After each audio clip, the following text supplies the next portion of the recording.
Hello everyone, Rahul Mishra नाम है हमारा। और आज की जो क्लास रहेगी इसमें हम लोग अप्रैल महीने का जो भी इंपॉर्टेंट एमसीक्यूज़ है बैंकिंग एंड फाइनेंशियल अवेयरनेस का, वो सारी चीज़ें हम लोग डिस्कस करने जा रहे हैं। रेगुलर बेसिस पर जो वीकली क्लासेस आती हैं बैंकिंग एंड फाइनेंशियल अवेयरनेस की, वो हमारे पेड कोर्सेज में हैं। और अगर आप लोग उन सारे कोर्सेज़ को परचेज करना चाहते हैं तो वीडियो के नीचे डिस्क्रिप्शन में लिंक दिया गया है, वहाँ से जाकर आप लोग ऐप डाउनलोड करिए और कोर्सेज वगैरह आप परचेज कर सकते हैं। किसी भी बैंक एग्जाम की तैयारी कर रहे हैं, चाहे फिर आप पीओ क्लर्क की तैयारी कर रहे हो या फिर स्केल 2 जीबीओ का, स्केल 3 का, या फिर कोई और बैंक एग्ज़ाम जहाँ पर बैंकिंग एंड फाइनेंशियल अवेयरनेस पूछी जाती है, तो उसके लिए ये क्लासेस इंपॉर्टेंट रहती हैं। अगर आप लोग करना चाहते हैं कोर्सेज वगैरह परचेज, तो जाके आप लोग परचेज कर सकते हैं। यहाँ पर जो हम लोग इस पर्टिकुलर क्लास में चीज़ों को डिस्कस करेंगे, वहाँ पर हम लोग ये चीज़ें देखेंगे कि अप्रैल महीने में बैंकिंग एंड फाइनेंशियल अवेयरनेस से जो भी इंपॉर्टेंट एमसीक्यूज़ हैं current banking and financial awareness से, वो सारी चीज़ें हम लोग यहाँ पे कवर करने जा रहे हैं। आरबीआई की सर्कुलर वगैरह यहाँ पे बहुत ज़्यादा डीप में हम लोग नहीं डिस्कस करेंगे इस पर्टिकुलर क्लास में, क्योंकि उन सारी चीज़ों के लिए हम लोग अपने पेड क्लासेस में ऑलरेडी बैंकिंग मास्टर 3 में कर रहे हैं। तो current banking and financial awareness से रिलेटेड जो भी इंपॉर्टेंट क्वेश्चंस हैं अप्रैल महीने के, उन सारी चीज़ों को हम लोग यहाँ पे डिस्कस करने जा रहे हैं। ठीक है, चलिए क्लास स्टार्ट करते हैं और देखते हैं कि पहले क्वेश्चन में क्या बोला गया है। मार्च 2024 में आरबीआई द्वारा जारी आंकड़ों के अनुसार अक्टूबर से लेकर दिसंबर 2023 के दौरान भारत पर गैर निवासियों के शुद्ध दावों में कितने यूएसडी की गिरावट आई है, और दिसंबर 2023 के अंत में यह 370.4 बिलियन अमेरिकी डॉलर हो गया है। ये इस क्वेश्चन का हिंदी में मतलब है। ऑप्शंस दिए गए हैं आप लोगों के सामने।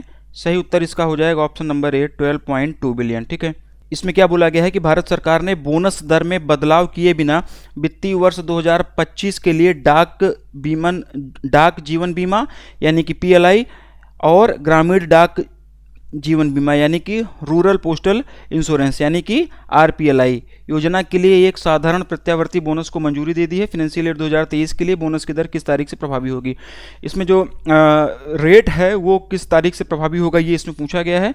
तो इसका सही उत्तर हो जाएगा 1 अप्रैल, इसका जो सही उत्तर हो जाएगा, इसका सही उत्तर हो जाएगा 1 अप्रैल 2024। ऑप्शन नंबर सी, ये इसका सही उत्तर हो जाएगा। 1 अप्रैल 2024 से ये प्रभावी हो गई है। एल&टी फाइनेंस होल्डिंग्स लिमिटेड ने हाल ही में अपना नाम बदलकर किस नाम से रख लिया है? ठीक ना, एल&टी फाइनेंस होल्डिंग्स ने अपनी रिब्रांडिंग की है, अपना नाम बदल दिया है। तो नाम बदल के क्या रखा गया है, ये इसमें पूछा गया है। और इसका जो आंसर हो जाएगा एल&टी फाइनेंस लिमिटेड। पहले ये था L&T finance holdings limited, holdings हटा के एल&टी फाइनेंस लिमिटेड कर दिया गया है। बस ये इतनी चीज़ें आप लोग जो है ये जान लेना, इससे ज़्यादा इसमें और नहीं करेंगे। अवैध ऋण देने वाले ऐप्स के प्रसार से निपटने के लिए किस संगठन ने डिजिटल इंडिया ट्रस्ट एजेंसी यानी कि डिजिटा स्थापित करने की घोषणा की है? ये स्थापित करने की योजना की घोषणा की है। ये क्वेश्चन इंपॉर्टेंट बन रहा है, इसके बारे में थोड़ा सा पढ़ेंगे। जो चीज़ें इंपॉर्टेंट होती हैं उसको मैं ऑलरेडी एक्सपांड करता हूँ। पहले इसका आंसर जानते हैं, फिर क्वेश्चन को थोड़ा सा एक्सपांड करते हैं। सही उत्तर इसका हो जाएगा आरबीआई यानी कि रिजर्व बैंक ऑफ इंडिया। सही उत्तर इसका हो जाएगा आरबीआई यानी कि reserve bank of India. Reserve bank of India ने अवैध रूप से ऋण देने वाले ऐप्स के चलन को, ऐप्स के प्रचार प्रसार को रोकने के लिए अभी हाल ही में डिजिटा यानी कि डिजिटल इंडिया ट्रस्ट एजेंसी स्थापित करने की घोषणा की है। ठीक है, तो ये चीज़ आप लोग ध्यान रखना। यहाँ पर डिजिटा इसका शॉर्ट फॉर्म है। क्वेश्चन जो भी बनता है डिजिटा का फुल फॉर्म भी पूछ लेते हैं कई बार। तो डीआई से डिजिटल बन जा रहा है, आई से इंडिया है, ट्रस्ट से ट्रस्ट है, ऐसे एजेंसी है। ठीक है ना, तो इस तरीके से आप लोग इसको कर लेना। ठीक है, ये चीज़ आप लोग डिजिटा, ठीक, ए से एजेंसी हो गया, टी से ट्रस्ट हो गया, डीआई से डिजिटल हो गया, आई से इंडिया हो गया। ठीक है, तो ये चीज़ कर लेना। क्वेश्चन यहाँ से बनने के चांसेस बनते हैं, तो ये चीज़ आप लोग ध्यान से समझ लीजिएगा। रिजर्व बैंक ऑफ इंडिया सही उत्तर हो जाएगा। बहुत सारे इलीगल लेंडिंग ऐप्स आ गए हैं मार्केट में। बहुत सारे ऐसे ऐप आ गए हैं जो कि लीगल नहीं है, इलीगल तरीके से लोन वगैरह दे रहे हैं, लेंडिंग कर रहे हैं। ठीक है ना, उनसे बचने के लिए आरबीआई ने digital India trust agency launch करने का फैसला किया है। ऐसे लेंडिंग ऐप से बचने के लिए डिजिटा जो है वो चेक पॉइंट्स बनाएगा। ठीक है, सभी लेंडिंग ऐप्स को डिजिटा से वेरीफाइड मार्क लेना होगा। वेरीफाइड मार्क मतलब जैसे कि आप थोड़ा सा समझो, जैसे ब्लू टिक वगैरह नहीं होता ट्विटर पे या फेसबुक पे, इस तरीके से जो भी लेंडिंग ऐप्स होंगे उनको डिजिटा से वेरीफाइड मार्क लेना होगा। जिनके पास में वेरीफाइड मार्क्स नहीं होंगे वो ऐप अनऑथराइज्ड ऐप कहलाएंगे। ध्यान रखना। तो आगे से लैंडिंग वगैरह करने के लिए जो भी कंज्यूमर रहेगा उसको भी ये पता चल जाएगा कि हम किसी अनऑथराइज ऐप से लोन वगैरह ले रहे हैं, लैंडिंग हम उससे मतलब कर रहे हैं। तो ये इसलिए इन सब चीज़ों से निपटने के लिए आरबीआई ये ले आ रहा है। डिजिटा जो है वो एक वेरीफाई वाला मार्क देगा, ठीक है, वो रहेगा तब आप समझ लो कि आप ऑथराइज ऐप से ले रहे हैं, अदरवाइज आप अनऑथराइज ऐप से ले रहे हैं। ये चीज़ आप लोग ध्यान रखना। आरबीआई क्या कर रहा है कि लगातार प्ले स्टोर को ऐसे लेंडिंग ऐप्स की सूची दे रहा है जो कि इलीगल तरीके से लेंडिंग कर रहे हैं, फिर फ्रॉड वगैरह बहुत ज़्यादा हो जा रहे हैं। और इस केस में फिर प्ले स्टोर क्या कर रहा है कि उन सारे इलीगल ऐप्स को हटा रहा है। ठीक है, गूगल का ही प्ले स्टोर है, तो गूगल क्या कर रहा है कि फिर उन प्ले स्टोर के जरिए, प्ले स्टोर के माध्यम से प्ले स्टोर पर जो इलीगल लेंडिंग ऐप्स हैं उसको हटा रहा है। तो इसमें क्या हो रहा है कि बहुत ज़्यादा काम बढ़ जा रहा है गूगल का भी और आरबीआई का भी, और ये पता लगाने में भी बहुत ज़्यादा पैसा, समय, सब चीज़ें जा रही हैं कि कौन से ऐप लेंडिंग ऐप्स लीगल हैं, कौन से इलीगल हैं। तो इन सारी चीज़ों से निपटने के लिए गूगल भी इसमें सहायता कर रहा है आरबीआई की। गूगल अब एक ऐसी पॉलिसी लाने जा रहा है जहां पर आरबीआई रेगुलेटेड एंटिटीज़ या फिर उनके पार्टनर्स को ही प्ले स्टोर पर अपने ऐप पब्लिश करना होगा, वही लोग अपने ऐप पब्लिश कर पाएंगे और डिजिटा वेरीफाई भी होना रहेगा उनको। तो थोड़ा सा इससे चीज़ें ईजी हो जाएंगी। अगर किसी को कोई लेंडिंग ऐप है तो वो अगर प्ले स्टोर पर रजिस्टर करना चाह रहा है अपना ऐप, तो सबसे पहले उसको डिजिटा वेरीफाई होना होगा, उसके बाद ही प्ले स्टोर पे जाएगा, तब इससे चीज़ें आसान हो जाएंगी। ये डिजिटा वाली जो एजेंसी है, ये नाम आप लोग याद रखना, क्वेश्चन पूछे जाने के चांसेस बनेंगे यहाँ से। शिकायत प्रणाली को मजबूत करने के लिए हाल ही में किस संगठन ने स्कोर्स 2.0 जारी किया हुआ है, ये इसमें पूछा गया है। जो लोग पुराने यूजर्स हैं, जो लोग लगातार पढ़ रहे हैं, उनको ये चीज़ें पता होंगी, ठीक ना, उनको ये चीज़ें पता होंगी, क्योंकि स्कोर्स मतलब पहली बार नहीं आ रहा है। स्कोर्स शब्द जो है पहली बार नहीं आ रहा है आप लोगों के सामने। स्कोर्स का जो शब्द है ये पहले हम लोगों ने डिस्कस कर लिया हुआ था, तो यहीं से चीज़ें पता चल जाएंगी आप लोगों को। ठीक है, तो क्या है इसका जो सही उत्तर जो जाएगा, इसका सही उत्तर हो जाएगा सेबी। ऑप्शन नंबर कौन सा है ये, C, Securities and Exchange Board of India.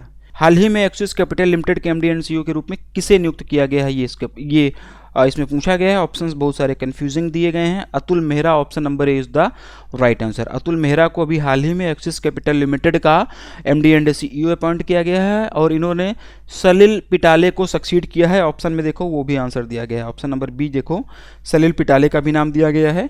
तो सलिल पिटाले को रिप्लेस करके, सलिल पिटाले को सक्सीड करके अतुल मेहरा जी को एक्सिस कैपिटल लिमिटेड का एमडी एंड सीईओ हाल में बनाया गया है। और अतुल मेहरा जी एक्सिस कैपिटल लिमिटेड ज्वाइन करने से पहले जेएम फाइनेंशियल में ज्वाइंट मैनेजिंग डायरेक्टर के रूप में काम करते थे। हाल ही में किस बैंक ने 537 करोड़ रुपए में सोनाटा फाइनेंस लिमिटेड की 100% चुकता पूंजी का अधिग्रहण कर लिया है? क्वेश्चन इंपॉर्टेंट बन रहा है। Kotak Mahindra Bank, option number D is the right answer. हाल ही में किस बैंक ने कनाडा के टोरंटो डोमिनियन बैंक के साथ एक समझौते पर हस्ताक्षर किए हैं जो कि कनाडा में अध्ययन करने के इच्छुक भारतीयों की वीजा प्रक्रिया में मदद करेगा? ये इसका हिंदी में मतलब है HDFC bank, option number C is the right answer. हाल ही में किस संगठन ने MSME कॉम्पिटिटिव लीन स्कीम में जागरूकता और भागीदारी बढ़ाने के लिए क्वालिटी काउंसिल ऑफ इंडिया के साथ में एक समझौता ज्ञापन पर हस्ताक्षर किया है? ये इसका हिंदी में मतलब है और इसका जो आंसर हो जाएगा Laghu Udyog Bharati, option number B. One liner करो इसको, डीप में जाने की जरूरत नहीं है। हाल ही में किस कंपनी ने यात्रियों के लिए संपूर्ण कवरेज को फिर से परिभाषित करने के उद्देश्य से एक व्यापक यात्रा बीमा उत्पाद ट्रैवल गार्ड प्लस लॉन्च किया है? ये नाम आप लोग याद रखना, ऑप्शंस दिए गए हैं आप लोगों को और इसका जो सही उत्तर हो जाएगा Tata AIA general insurance company, option number D. RBI की स्थापना के 90 वर्ष पूरे होने के उपलक्ष्य में प्रधानमंत्री नरेंद्र मोदी ने किस तारीख को मुंबई महाराष्ट्र में आरबीआई एट 90 के उद्घाटन समारोह को संबोधित किया? ये इस क्वेश्चन का हिंदी में मतलब है। अगर आपको आरबीआई की स्टैब्लिशमेंट ईयर पता होगा तो इस क्वेश्चन का आंसर आप लोग ऐसे ही कर दोगे। फिलहाल इसका जो सही उत्तर होगा 1 अप्रैल 2024 हो जाएगा, option number A. Option number ए 1 अप्रैल 2024 इसका सही उत्तर हो जाएगा। क्वेश्चन इंपॉर्टेंट है एग्जाम पॉइंट ऑफ व्यू से, थोड़ा सा इसके डिटेल में जाएंगे, थोड़ा सा इसके बारे में हम लोग जाएंगे। अभी आरबीआई के स्थापना का 90 वर्ष पूरा हुआ, इस दौरान मुंबई महाराष्ट्र में कुछ कार्यक्रम आयोजित किए गए आरबीआई एट 90 नाम से।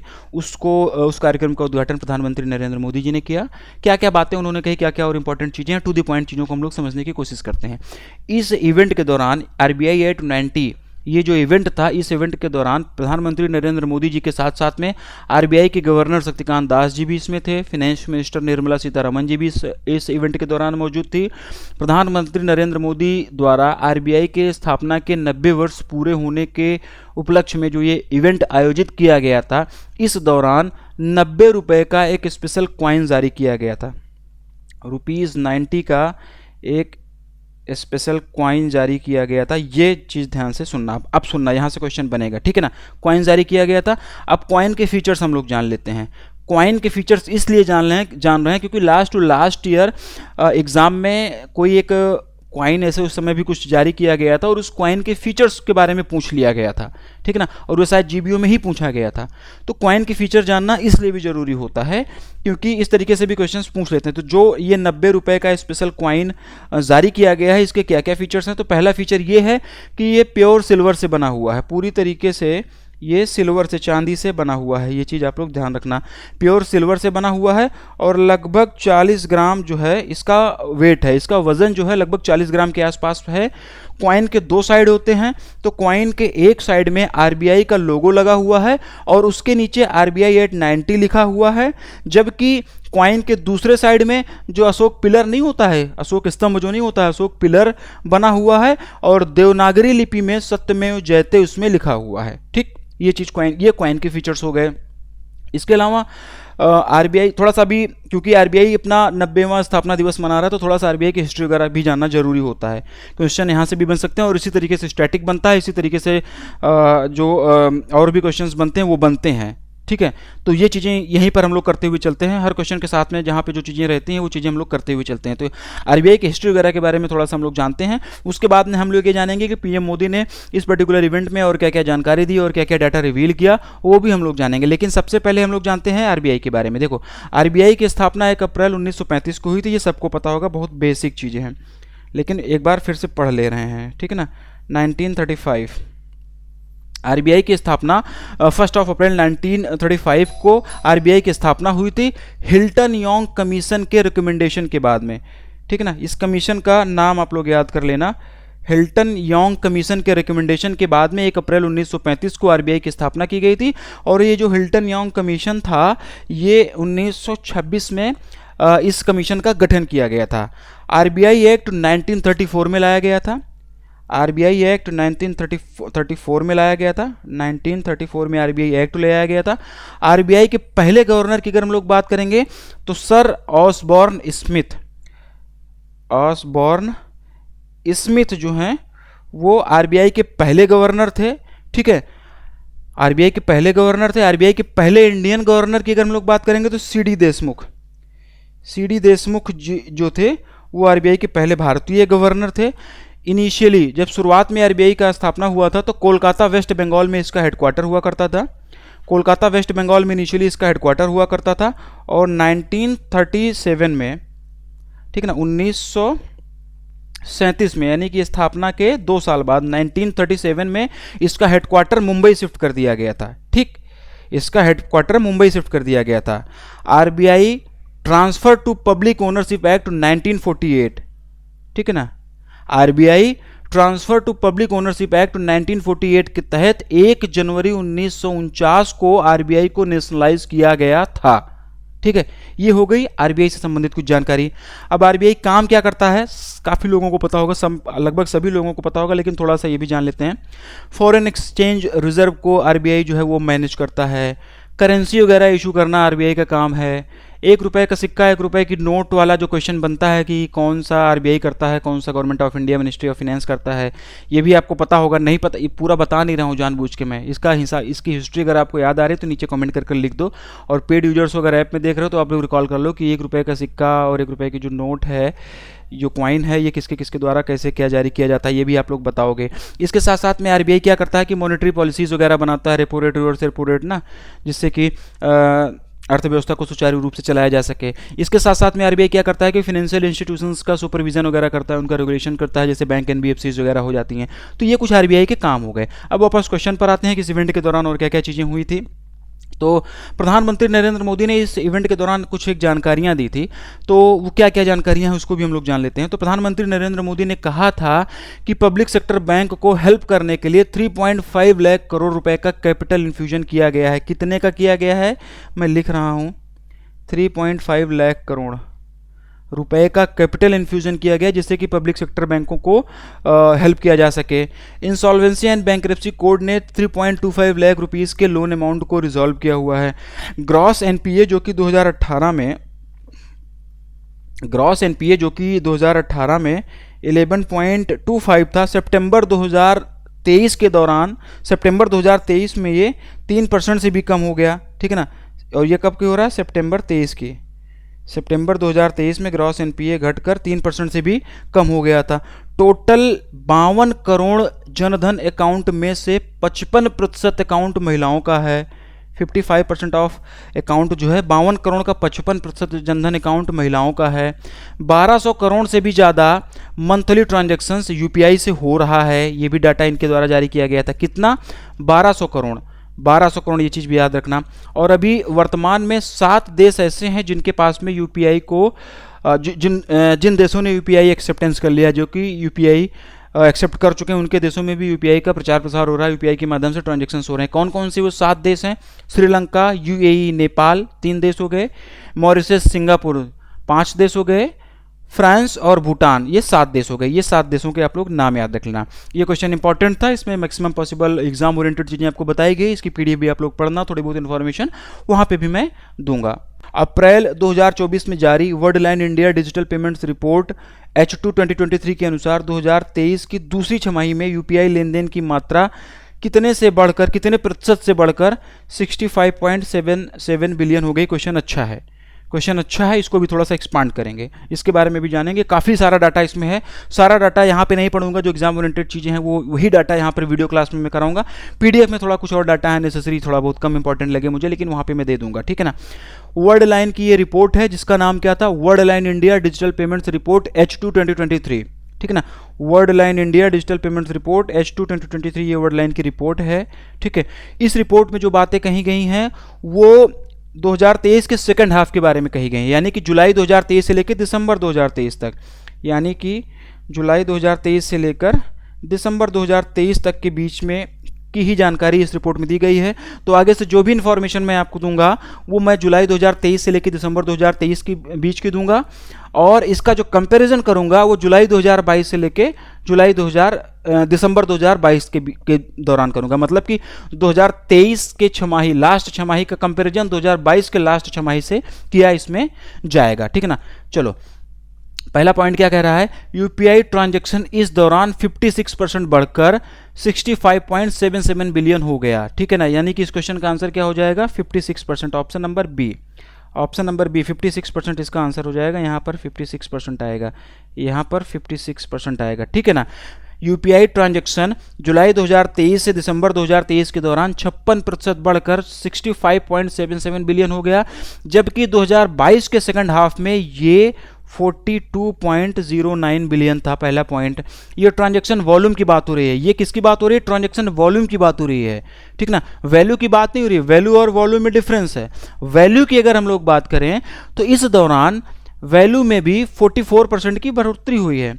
ट्रांजैक्शन की जो वैल्यू है उसमें भी 44% की बढ़ोतरी हुई है, यानी कि ये 69.36 लाख करोड़ से बढ़कर 99.68 लाख करोड़ हो गया, ठीक ना। ये रुपए में है, ये वैल्यू की बात हो रही है, ठीक है ना। तो पहले यानी कि जुलाई 2022 से दिसंबर 2022 के दौरान ये 69.36 लाख करोड़ था, जबकि जुलाई 2023 से दिसंबर 2023 के दौरान ये बढ़कर कितना बढ़कर 44% बढ़कर 99.68 लाख करोड़ हो गया। अगला पॉइंट ये कह रहा है कि यूपीआई ट्रांजैक्शंस का एवरेज टिकट साइज 8% रिड्यूस हुआ है। यूपीआई ट्रांजैक्शन का एवरेज टिकट साइज यानी कि ATS, यूपीआई ट्रांजैक्शन का एवरेज टिकट साइज 8% रिड्यूस हुआ है। 2022 के सेकंड हाफ में ये 1648 रुपए का था, जबकि 2023 के सेकंड हाफ में ये घटकर 1515 यानी कि 1515 रुपए हो गया। UPI person to person transactions के लिए एवरेज टिकट साइज 4% बढ़ा है, ठीक ना। UPI person to person transactions के लिए एवरेज टिकट साइज 4% बढ़ा हुआ है। 4% बढ़कर ये 2745 रुपए हो गया, जबकि 2022 के सेकंड हाफ में ये 2649 रुपए था। यूपीआई पर्सन टू मर्चेंट की बात करेंगे। अभी मैंने बात किया पर्सन टू पर्सन की, अब बात करेंगे पर्सन टू मर्चेंट की। यूपीआई पर्सन टू मर्चेंट का जो एवरेज टिकट साइज है वो 9% रिड्यूस हुआ है, उसमें 9% की कमी आई है, और ये 656 रुपये है 2023 के छमाही में। 2023 के लास्ट समय में, 2023 के सेकेंड हाफ में, जबकि 2022 के सेकेंड हाफ में ये कितना था, 720 रुपये हुआ करता था। तो कितना रिड्यूस हुआ, 9% का रिडक्शन हुआ। ठीक, तो इस रिपोर्ट में और भी बहुत सारी डिटेल्स हैं, तो यहाँ पर सारी डिटेल्स पढ़ना थोड़ा सा सही नहीं होगा क्योंकि बहुत ज़्यादा डाटा भी है, कुछ चीज़ें नेसेसरी भी हैं, लेकिन छोड़ नहीं सकते हैं उसको। तो पीडीएफ में थोड़ा सा इसका डाटा वगैरह दे दूंगा, वहाँ से एक बार आप लोग जाके पढ़ लीजिएगा। बाकी वीडियो में मैंने वही चीज़ें कंसिडर किया जो बहुत ज़्यादा मुझे इंपॉर्टेंट लगी थी। अगले क्वेश्चन की तरफ बढ़ते हैं। आरबीआई के पूर्व डिप्टी गवर्नर का नाम बताइए जिसे हाल ही में विश्व बैंक समूह के आर्थिक सलाहकार पैनल के सदस्य के रूप में नियुक्त किया गया है। ठीक है, ऑप्शंस दिए गए हैं आप लोगों के सामने। आरबीआई के उस डिप्टी गवर्नर का नाम बताना है। सही उत्तर इसका हो जाएगा Rakesh Mohan, option number B. सही उत्तर इसका जो होगा Rakesh Mohan, option number B, ये इसका सही उत्तर हो जाएगा। राकेश मोहन जी जो हैं वो आरबीआई के पूर्व डिप्टी गवर्नर हैं, जिन्हें अभी हाल ही में वर्ल्ड बैंक ग्रुप के इकोनॉमिक एडवाइजरी पैनल में जो है अपॉइंट किया गया है। ठीक है, पैनल मेंबर का जो टेन्योर होगा वो 2 साल का होगा। ये जो भी इनका कार्यकाल होगा वो 2 साल का इनका कार्यकाल होगा।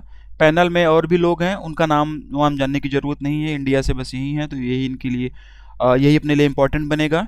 ठीक है, जो चीज़ें इंपॉर्टेंट रहती हैं वही चीज़ें कराई जाती हैं, बाकी सारी चीज़ें नेसेसरी इन्फॉर्मेशन आप लोगों को पढ़ने की ज़रूरत नहीं है, वो मैं छोड़ देता हूँ।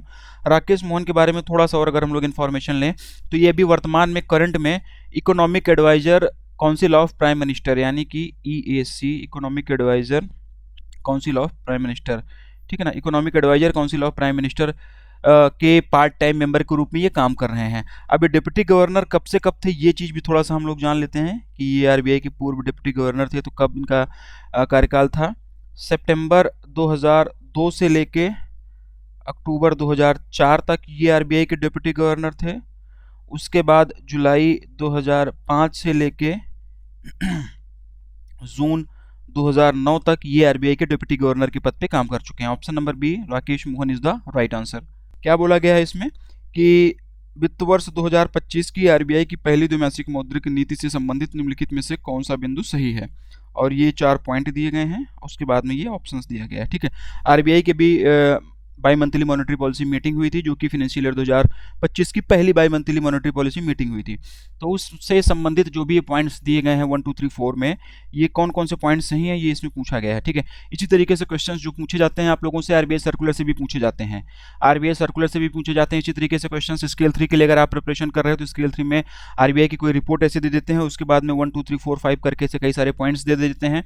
इस तरीके का पैटर्न अभी हाल फिलहाल में चल रहा है। तो डीप नॉलेज की जरूरत होगी तो आरबीआई की रिपोर्ट वगैरह या फिर कोई सर्कुलर वगैरह हो तो उसके पॉइंट्स को ध्यान से आप लोग सुना करो। जब आरबीआई कहता है वाली क्लासेस में मैं कराता हूँ या फिर पीडीएफ में अगर मैं आपको देता हूँ तो सारे के सारे पॉइंट्स को, डाटा को ध्यान से पढ़ा करो, याद रखा करो, थोड़ा बहुत नोट डाउन कर लिया करो। पहले इसका आंसर जानते हैं, question exam point of view से इंपॉर्टेंट है, थोड़ा सा चीज़ों को एक्सटेंड भी करेंगे। सही उत्तर होगा इसका ऑल करेक्ट। ऑप्शन नंबर ए ऑल करेक्ट इसका सही उत्तर जाएगा, मतलब कि जितने भी पॉइंट्स ये दिए गए हैं सारे के सारे पॉइंट्स सही हैं। रियल जीडीपी की जो ये बात कही गई है 7% रहने का, ये भी सही है। पॉलिसी रेट्स अनचेंज्ड रहे हैं, कोई चेंज इसमें नहीं किया गया है, ये भी पॉइंट सही है। फॉरेक्स की अगर हम लोग बात करें तो फॉरेक्स जो है वो 645.58 बिलियन यूएसडी हो गया है 29 मार्च 2024 के एंड तक, ठीक है ना। और इसके साथ साथ आरबीआई ने यूपीआई के माध्यम से कैश डिपॉजिट इनेबल कर दिया है, मतलब इसकी भी सुविधा यूपीआई के माध्यम से कैश डिपॉजिट करने की सुविधा देने जा रहा है आरबीआई, इसके लिए तैयार है पूरी तरीके से। ये सारे के सारे पॉइंट्स जो हैं ये सही हैं। ठीक है, इसके अलावा कुछ और एक पॉइंट्स हैं, टू द पॉइंट हम लोग करेंगे सारी चीज़ों को, एक एक करके सारी चीज़ें मैं बताता हूँ, ठीक है ना भाई। ये जो मीटिंग हुई थी कब से कब हुई थी, 3 से 5 अप्रैल के बीच में हुई थी। 3 से 5 अप्रैल 2024 के बीच में ये मीटिंग हुई थी। जीडीपी 7% रहने वाला है। फाइनेंशियल ईयर 2025 के लिए आरबीआई ने जो जीडीपी प्रेडिक्ट किया है इंडिया का 7% किया है। पॉलिसी रेट्स जो हैं वो अनचेंज्ड हैं, सेकंड पॉइंट में बोला गया है। क्या क्या पॉलिसी रेट्स हैं, जो पुराना वाला था वही था, तो यहाँ पे मैं एक बार जल्दी से बता दे रहा हूँ, अदरवाइज यहाँ पे जाने की जरूरत नहीं है। रेपो रेट की बात करेंगे तो 6.50, रिवर्स रेपो रेट 3.35, एसडीएफ यानी कि स्टैंडिंग डिपॉजिट फैसिलिटी की अगर हम लोग बात करेंगे तो 6.25% रहा है।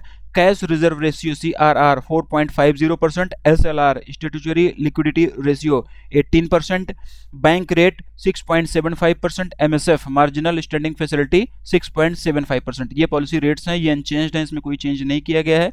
रेपो रेट जो है लगातार 7वीं बार चेंज नहीं हुई है। 7th कॉन्जिक्यूटिव टाइम्स लगातार 7वीं बार रेपो रेट में कोई चेंजेस नहीं किया गया है। सीपीआई इन्फ्लेशन या फिर रिटेल इन्फ्लेशन की बात करें फाइनेंशियल ईयर 2025 के लिए तो ये 4.5% है। नोट डाउन कर लेना आप लोग इसको, ठीक है। पीडीएफ में तो मिलेगा लेकिन अभी नोट डाउन कर लो। 29 मार्च 2024 के पहले 29 मार्च 2024 के एंड तक इंडिया का जो फॉरेक्स है ये 645.58 बिलियन यूएसडी रहा, ये भी इसमें बताया गया है। अगला पॉइंट जो है यूपीआई के माध्यम से कैश डिपॉजिट फैसिलिटी लॉन्च करने के लिए आरबीआई तैयार है। और क्या पॉइंट इस मीटिंग में डिस्कस किया गया?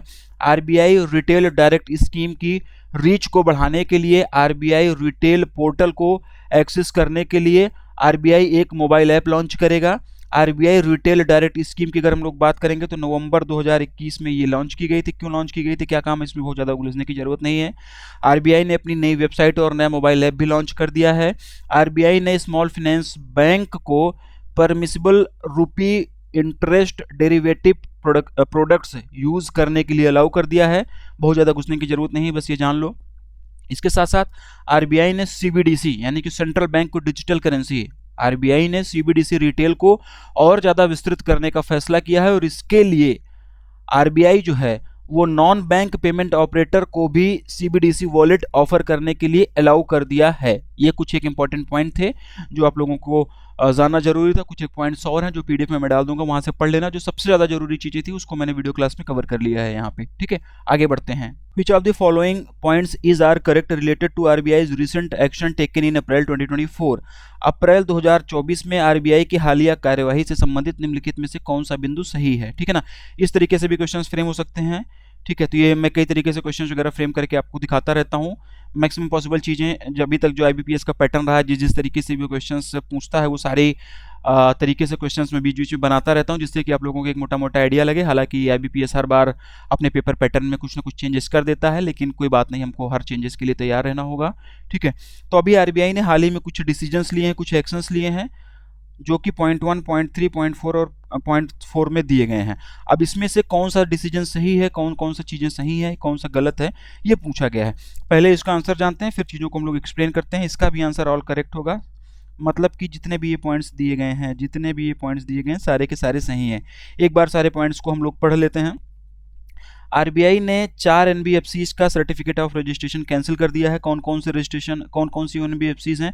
कुंडल्स मोटर फाइनेंस जो कि बरेली यूपी में है, नित्य फाइनेंस जो कि कोयम्बटूर तमिलनाडु का है, Bhatia hire purchase private limited जो कि बठिंडा पंजाब में है, और उसके बाद में Jeevan Jyoti deposit and advance limited जो कि हमीरपुर हिमाचल प्रदेश से है, ठीक है ना। ये 4 एनबीएफसीज हैं, इनका सर्टिफिकेट ऑफ रजिस्ट्रेशन आरबीआई ने भी हाल ही में कैंसिल कर दिया।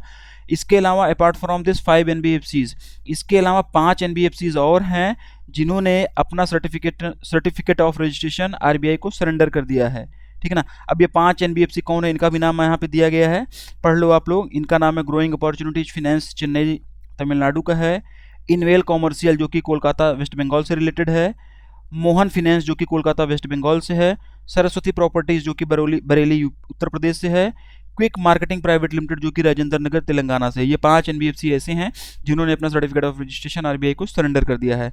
अगला पॉइंट क्या कह रहा है? आरबीआई हैज़ मॉनेटरी पेनल्टी लगाया हुआ है आरबीआई ने आईडीएफसी फर्स्ट बैंक लिमिटेड पर। आईडीएफसी फर्स्ट बैंक लिमिटेड पर आरबीआई ने 1 करोड़ रुपए का मॉनेटरी पेनल्टी लगाया हुआ है। क्यों लगाया हुआ है? Non compliance with certain direction issued by the RBI on loans and advances statutory and other restrictions. RBI का जो लोन्स एंड एडवांसेज वाली जो गाइडलाइंस है, जो उसका डायरेक्शन है, उसका पालन न करने के कारण आईडीएफसी फर्स्ट बैंक पर 1 करोड़ रुपए की मॉनेटरी पेनल्टी आरबीआई के द्वारा लगाई गई है। अगला पॉइंट क्या कह रहा है? अगले में भी आरबीआई ने मॉनेटरी पेनल्टी लगाया हुआ है। कितने का लगाया हुआ है? 49.70 लाख रुपए का। किस पे लगाया हुआ है? एलआईसी हाउसिंग फाइनेंस पे लगाया हुआ है। क्यों लगाया हुआ है? तो NBFC housing finance company reserve bank direction, ये जो डायरेक्शन है non banking financial company housing finance company reserve bank direction 2021, इसका पालन न करने के कारण एलआईसी हाउसिंग फाइनेंस पर 49.70 लाख का जुर्माना, इतने की मॉनेटरी पेनल्टी आरबीआई के द्वारा लगाई गई है, ठीक है। तो ये 4 के चारों पॉइंट आप लोग मतलब देख लेना, ये 4 के चारों पॉइंट सही हैं। इसमें से एक एक करके अलग अलग भी क्वेश्चन फ्रेम किया जा सकता था, एक ही क्वेश्चन में भी डिस्कस कर सकते थे। एग्जामिनर के मोड के ऊपर है कि किस तरीके से क्वेश्चन फ्रेम करता है। मैंने सारी चीज़ें आपको पढ़ा दी हैं, चीज़ें आप लोग याद रखना। आगे बढ़ेंगे। एक अभिनव वर्चुअल ऑटोमेटेड टेलर मशीन यानी कि वर्चुअल एटीएम की सुविधा शुरू करने के लिए किस बैंक ने हाल ही में पे मार्ट इंडिया प्राइवेट लिमिटेड के साथ में एक समझौता ज्ञापन पर हस्ताक्षर किया है, ये इसमें पूछा गया है। बैंक का नाम है इसमें पूछा गया है जम्मू एंड कश्मीर बैंक। सिर्फ आप लोग इतना याद रखो, विदेशी व्यापार वृद्धि को वित्त पोषित करने के लिए किस बैंक ने हाल ही में दुबई इंटरनेशनल फाइनेंशियल सेंटर से 500 मिलियन अमेरिकी डॉलर जुटाए हैं, ये इसमें पूछा गया है। वन लाइनर करेंगे, union bank of India, option number A, option number C is the right answer. Gig श्रमिकों के लिए सूक्ष्म ऋण की पेशकश करने के लिए सिडबी ने हाल ही में किस फिनटेक कंपनी के साथ में साझेदारी की है, ये इस क्वेश्चन का हिंदी में मतलब है। ऑप्शंस दिए गए हैं। यहाँ पर एक टर्म यूज हो रहा है गिग वर्कर, ठीक है, यहाँ पे एक टर्म यूज हो रहा है गिग वर्कर। तो गिग वर्कर क्या होते हैं पहले ये जान लो, ठीक है। देखो, गिग वर्कर वे लोग होते हैं जिनके पास में परमानेंट ट्रेडिशनल कोई जॉब नहीं होती है, 9 to 6 वाली कोई परमानेंट जॉब नहीं होती कि डेली इनको जाना है और ऑफिस जाना है और घर आना है। इस तरीके से इनके पास में कोई जॉब नहीं होती है। ये कम समय के लिए या फिर seasonal time to time season पे काम करके पैसा कमाते हैं, पैसा अर्न करते हैं। तो ऐसे वर्कर को गिग वर्कर कहते हैं। अब इस क्वेश्चन का आंसर हम लोग जान लेते हैं। तो इसका जो आंसर हो जाएगा, इसका आंसर हो जाएगा onion life private limited. Bharat भर में स्टार्टअप्स को सशक्त बनाने के लिए किस बैंक ने हाल ही में आईआईटी बॉम्बे की society for innovation and entrepreneurship के साथ में साझेदारी की है? आईआईटी बॉम्बे की एक society for innovation and entrepreneurship है, उसके साथ में किस बैंक ने भी हाल ही में साझेदारी किया हुआ है जिससे कि इंडिया भर के जो स्टार्टअप्स हैं उनको एम्पावर किया जा सके? बैंक का नाम इसमें आप लोगों को बताना है। सही उत्तर इसका होगा कैनरा बैंक। हाल ही में किस बैंक ने मई 2022 में जारी किए गए नए आरबीआई दिशा निर्देशों के तहत स्टैंडर्ड चार्टर्ड बैंक इंडिया के साथ 25 करोड़ रुपए का पहला क्रेडिट डिफॉल्ट स्वैप व्यापार किया हुआ है? ठीक है, ध्यान रखना इसमें क्या बोला गया है, इसमें ये बोला गया है कि किस बैंक ने, ठीक है, इसमें ये बोला गया है कि किस बैंक ने। तो आपको क्या करना है, बैंक का नाम बताना है। इसमें आपको बैंक का नाम बताना है और यहाँ पर जो ये जिक्र हो रहा है, ये जिक्र हो रहा है किसका? क्रेडिट डिफॉल्ट स्वैप का जिक्र यहाँ पे हो रहा है। और ये जो नोटिफिकेशन आया हुआ था ये कब आया हुआ था? मई 2022 में आया हुआ था। मई 2022 का ये नोटिफिकेशन है, ठीक है। तो इसका जो सही उत्तर हो जाएगा, इसका सही उत्तर हो जाएगा state Bank of India. State Bank of India और स्टैंडर्ड चार्टर्ड बैंक, ये चीज़ें आप लोग याद रखना। यहाँ पर एक टर्म यूज हो रहा है credit default swap, CDS। CDS के बारे में मैं पहले पढ़ा चुका हूँ, यहाँ पे अननेसेसरी चीज़ें लेंदी नहीं करूँगा, लेकिन एक मोटा मोटा ओवरव्यू मैं आप लोगों को दे रहा हूँ जिससे कि चीज़ें आपको समझ में आ जाए, ठीक है ना। CDS का फुल फॉर्म याद कर लेना, credit default swap. Basically CDS जो होता है ये एक इंश्योरेंस पॉलिसी के तरीके से होता है जिसमें परचेजर प्रोटेक्शन बाई करता है, ठीक ना, सुरक्षा को अपनी खरीदता है। जैसे हम लोग इंश्योरेंस वगैरह करते हैं ना, तो अपनी लाइफ को सिक्योर करते हैं, अपनी लाइफ की सुरक्षा को खरीदते हैं और उसका एक मंथली, क्वार्टरली या एनुअली प्रीमियम वगैरह जाता है। इसी तरीके से जो परचेजर होता है वो प्रोटेक्शन बाई करता है अपने इन्वेस्टमेंट को सेव करने के लिए। कोई पोटेंशियल डिफॉल्ट वगैरह हो जाए तो उस कंडीशन में खुद को सेव करने के लिए जो है ये प्रोटेक्शन बाई करता है। और इंश्योरेंस प्रीमियम की तरीके से ही CDS, इंश्योरेंस प्रीमियम की तरीके से भी इसमें CDS बायर जो होता है, जो CDS बाय करता है, वो सेलर को पीरियडिकली पेमेंट वगैरह देता है, मतलब एक निश्चित समय अंतराल पर पेमेंट वगैरह देता रहता है, ठीक है ना। और ये क्वेश्चन इसलिए भी इंपॉर्टेंट बन जाता है क्योंकि मई 2022 में जो RBI का दिशा निर्देश आया था, उस दिशा निर्देश के आने के बाद में ये पहला क्रेडिट डिफॉल्ट स्वैप ट्रेड हुआ है स्टेट बैंक ऑफ इंडिया और स्टैंडर्ड चार्टर्ड बैंक इंडिया के बीच में हुआ है, ठीक है ना। ये इसलिए भी क्वेश्चन इंपॉर्टेंट बनता है। आगे बढ़ते हैं। हाल ही में 16वें वित्त आयोग के पूर्णकालिक सदस्य के रूप में किसे नियुक्त किया गया है, ये इस क्वेश्चन का हिंदी में मतलब है। ऑप्शंस आप लोगों के सामने दिए गए हैं। सही उत्तर इसका जो हो जाएगा, सही उत्तर इसका हो जाएगा मनोज पांडा, ऑप्शन नंबर बी। हाल ही में किस बैंक ने वरिष्ठ नागरिकों के लिए वी केयर योजना शुरू की है, ये इस क्वेश्चन का हिंदी में मतलब है। State Bank of India, option number D is the right answer. State Bank of India याद कर लो, वी केयर याद कर लो, इसको दोनों को जोड़ लो, इतना आप लोग याद कर लेना। योजना वगैरह के बारे में बहुत ज़्यादा जानने की ज़रूरत नहीं है। बेसिकली ये जो वी केयर है, इसकी अगर हम लोग बात करें तो ये एक FD स्कीम है सीनियर सिटीजन्स के लिए। इसमें सीनियर सिटीजन्स को हायर इंटरेस्ट रेट वगैरह प्रोवाइड किया जाता है। इससे ज़्यादा और कुछ भी जानने की ज़रूरत नहीं है। ये जो बैंकें दी गई हैं ऑप्शन में, headquarter, tagline, MD and CEO, ठीक है ना, इस्टेब्लिशमेंट ईयर, ये सारी चीज़ें आप लोग हर क्वेश्चन के साथ में रिकॉल करते हुए चला करो, ठीक। सिंगापुर में यात्रा करने वाले भारतीयों के लिए यूपीआई को बढ़ावा देने के लिए किस कंपनी ने हाल ही में सिंगापुर पर्यटन बोर्ड के साथ में 2 साल का एक समझौता ज्ञापन पर हस्ताक्षर किया है, ये इसमें पूछा गया है। ठीक है, फ़ोन पे इसका ये सही उत्तर हो जाएगा, ऑप्शन नंबर बी। उस भुगतान बैंक का नाम बताइए जिसने हाल ही में सुविधाजनक नगद निकासी के लिए आधार एटीएम सेवा शुरू की है, ये इस क्वेश्चन का हिंदी में मतलब है। ऑप्शंस आप लोगों के सामने दिए गए हैं और इसका जो सही उत्तर हो जाएगा India post payment bank, option number C. Bharat में डिजिटल बुनियादी ढांचे के विकास का समर्थन करने के लिए हाल ही में National Investment and Infrastructure Fund Limited ने बेंगलुरु स्थित digital infrastructure solutions company iBus Network and Infrastructure में कितनी राशि का निवेश किया है, ये इस क्वेश्चन का हिंदी में मतलब है। ऑप्शंस आप लोगों के सामने दिए गए हैं। 200 million USD, option number B is the right answer. Policy bazaar platform पर अपने बीमा उत्पादों की पेशकश करने के लिए किस कंपनी ने हाल ही में पॉलिसी बाजार के साथ में साझेदारी की है, क्वेश्चंस का हिंदी में मतलब हुआ ये। ऑप्शन आप लोगों के सामने दिए गए हैं। आईसीआईसीआई लोम्बार्ड जनरल इंश्योरेंस, बस इतना याद रखो, आईसीआईसीआई लोम्बार्ड जनरल इंश्योरेंस और पॉलिसी बाजार, इन दोनों ने भी टाई अप किया हुआ है। पॉलिसी बाजार पे क्या होता है आप लोगों को पता ही है कि इंश्योरेंस पॉलिसीज़ वगैरह वहाँ पे मतलब बेची जाती है। तो आईसीआईसीआई लोम्बार्ड जनरल इंश्योरेंस जो है ये पॉलिसी बाजार के साथ में टाई अप किया हुआ है, जिससे कि उसके प्लेटफॉर्म पर यानी कि पॉलिसी बाजार प्लेटफॉर्म पर ये अपने इंश्योरेंस प्रोडक्ट वगैरह को सेल कर सके, बेच सके। नेपाल भुगतान प्रोसेसर फ़ोनपे नेटवर्क पर यूपीआई के माध्यम से डिजिटल भुगतान को बढ़ावा देने के लिए किस कंपनी ने हाल ही में नेपाल की डिजिटल वॉलेट सेवा ई सेवा और hotel association of Nepal HAN पोखरा के साथ में साझेदारी की है? ऑप्शंस आप लोगों के सामने दिए गए। ये अपना वाला फ़ोन पे नहीं है, ये नेपाल का फ़ोन पे है, स्पेलिंग इसकी ध्यान रखना आप लोग इसी तरीके से है। ऑप्शंस दिए गए हैं आप लोगों में और इसका भी जो आंसर जो होगा फ़ोन पे ही होगा, ऑप्शन नंबर सी। हाल ही में राष्ट्रीय आवास बैंक के MD के रूप में किसे नियुक्त किया गया है, ये इसमें पूछा गया है। Sanjay Shukla, option number B is the right answer. कौन सा निजी ऋणदाता हाल ही में लक्षद्वीप के कवरत्ती द्वीप में शाखा खोलने वाला पहला बैंक बन गया है? क्वेश्चन इंपॉर्टेंट है ये, ठीक है। और इसका जो सही उत्तर हो जाएगा, इसका सही उत्तर होगा HDFC bank, option number C. अपने मोबाइल बैंकिंग ऐप के माध्यम से स्टॉक ब्रोकिंग सेवाएं और 3-in-1 अकाउंट, बचत अकाउंट, डीमेट अकाउंट और ट्रेडिंग खाते की पेशकश करने के लिए किस बैंक ने हाल ही में फिसडम के साथ में साझेदारी की है, ये इसमें पूछा गया है। सही उत्तर इसका होगा कर्नाटका बैंक। कर्नाटका बैंक का नाम याद रखो, फिसडम का नाम याद रखो, इन दोनों ने भी हाल ही में पार्टनरशिप किया हुआ है। क्यों पार्टनरशिप किया हुआ है? 3-in-1 अकाउंट ओपन करने के लिए और स्टॉक ब्रोकिंग सर्विसेज प्रोवाइड करने के लिए। 3-in-1 अकाउंट में सेविंग अकाउंट रहेगा, डीमेट अकाउंट रहेगा, ट्रेडिंग अकाउंट रहेगा, ठीक है। Option number A Karnataka Bank, ये इसका सही उत्तर हो जाएगा। RBI has recently approved to operate as an online payment aggregator to which company? हाल ही में RBI ने किस कंपनी को ऑनलाइन भुगतान एग्रीगेटर के रूप में काम करने की मंजूरी दी है, ये इस क्वेश्चन का हिंदी में मतलब है। इसका जो आंसर हो जाएगा option number D, computer age management services limited को अभी हाल ही में RBI से अप्रूवल मिल गया है, जिससे कि ये ऑनलाइन पेमेंट एग्रीगेटर के रूप में ऑपरेट कर सके, काम कर सके। हाल ही में इंडसेंड इंटरनेशनल होल्डिंग्स ने इन्वेस्को एसेट मैनेजमेंट इंडिया में कितनी हिस्सेदारी हासिल की है, ये इसमें पूछा गया है। 60%, option number B is the right answer.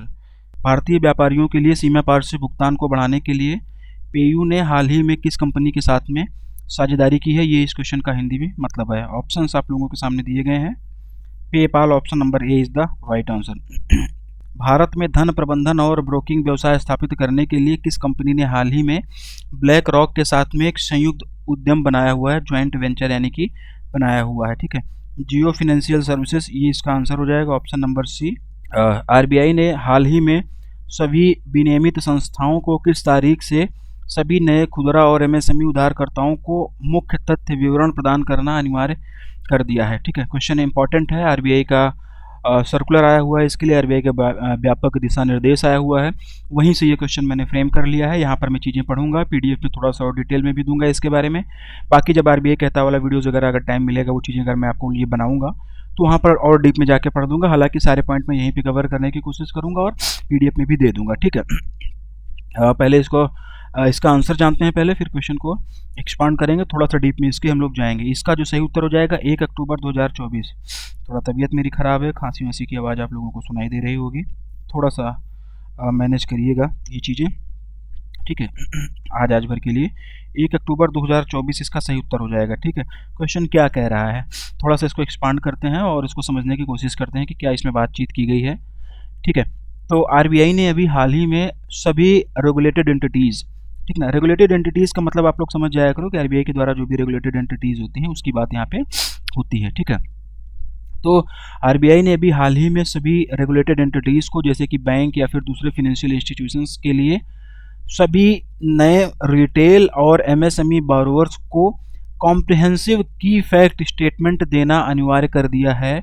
Comprehensive की फैक्ट स्टेटमेंट KFS देना अनिवार्य कर दिया है। कब से?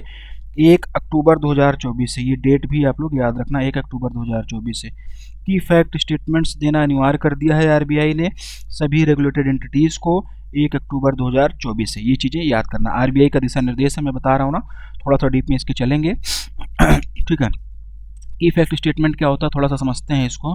तो जो भी बोरोवर्स होंगे उनको की फैक्ट स्टेटमेंट दिया जाएगा रेगुलेटेड एंटिटीज़ के द्वारा। जो भी उधारकर्ता होंगे उनको, जो भी बैंक से लोन वगैरह लेंगे, उधार मतलब लेंडिंग, बैंक से बोरोइंग करेंगे, उधार लेंगे, लोन लेंगे, उनको रेगुलेटेड एंटिटीज़ के द्वारा, यहाँ सिर्फ मैं बैंक बोल रहा हूँ लेकिन सही टर्म इसका रेगुलेटेड एंटिटीज़ होगा, उनको रेगुलेटेड एंटिटीज़ के द्वारा की फैक्ट स्टेटमेंट दिया जाना अनिवार्य है।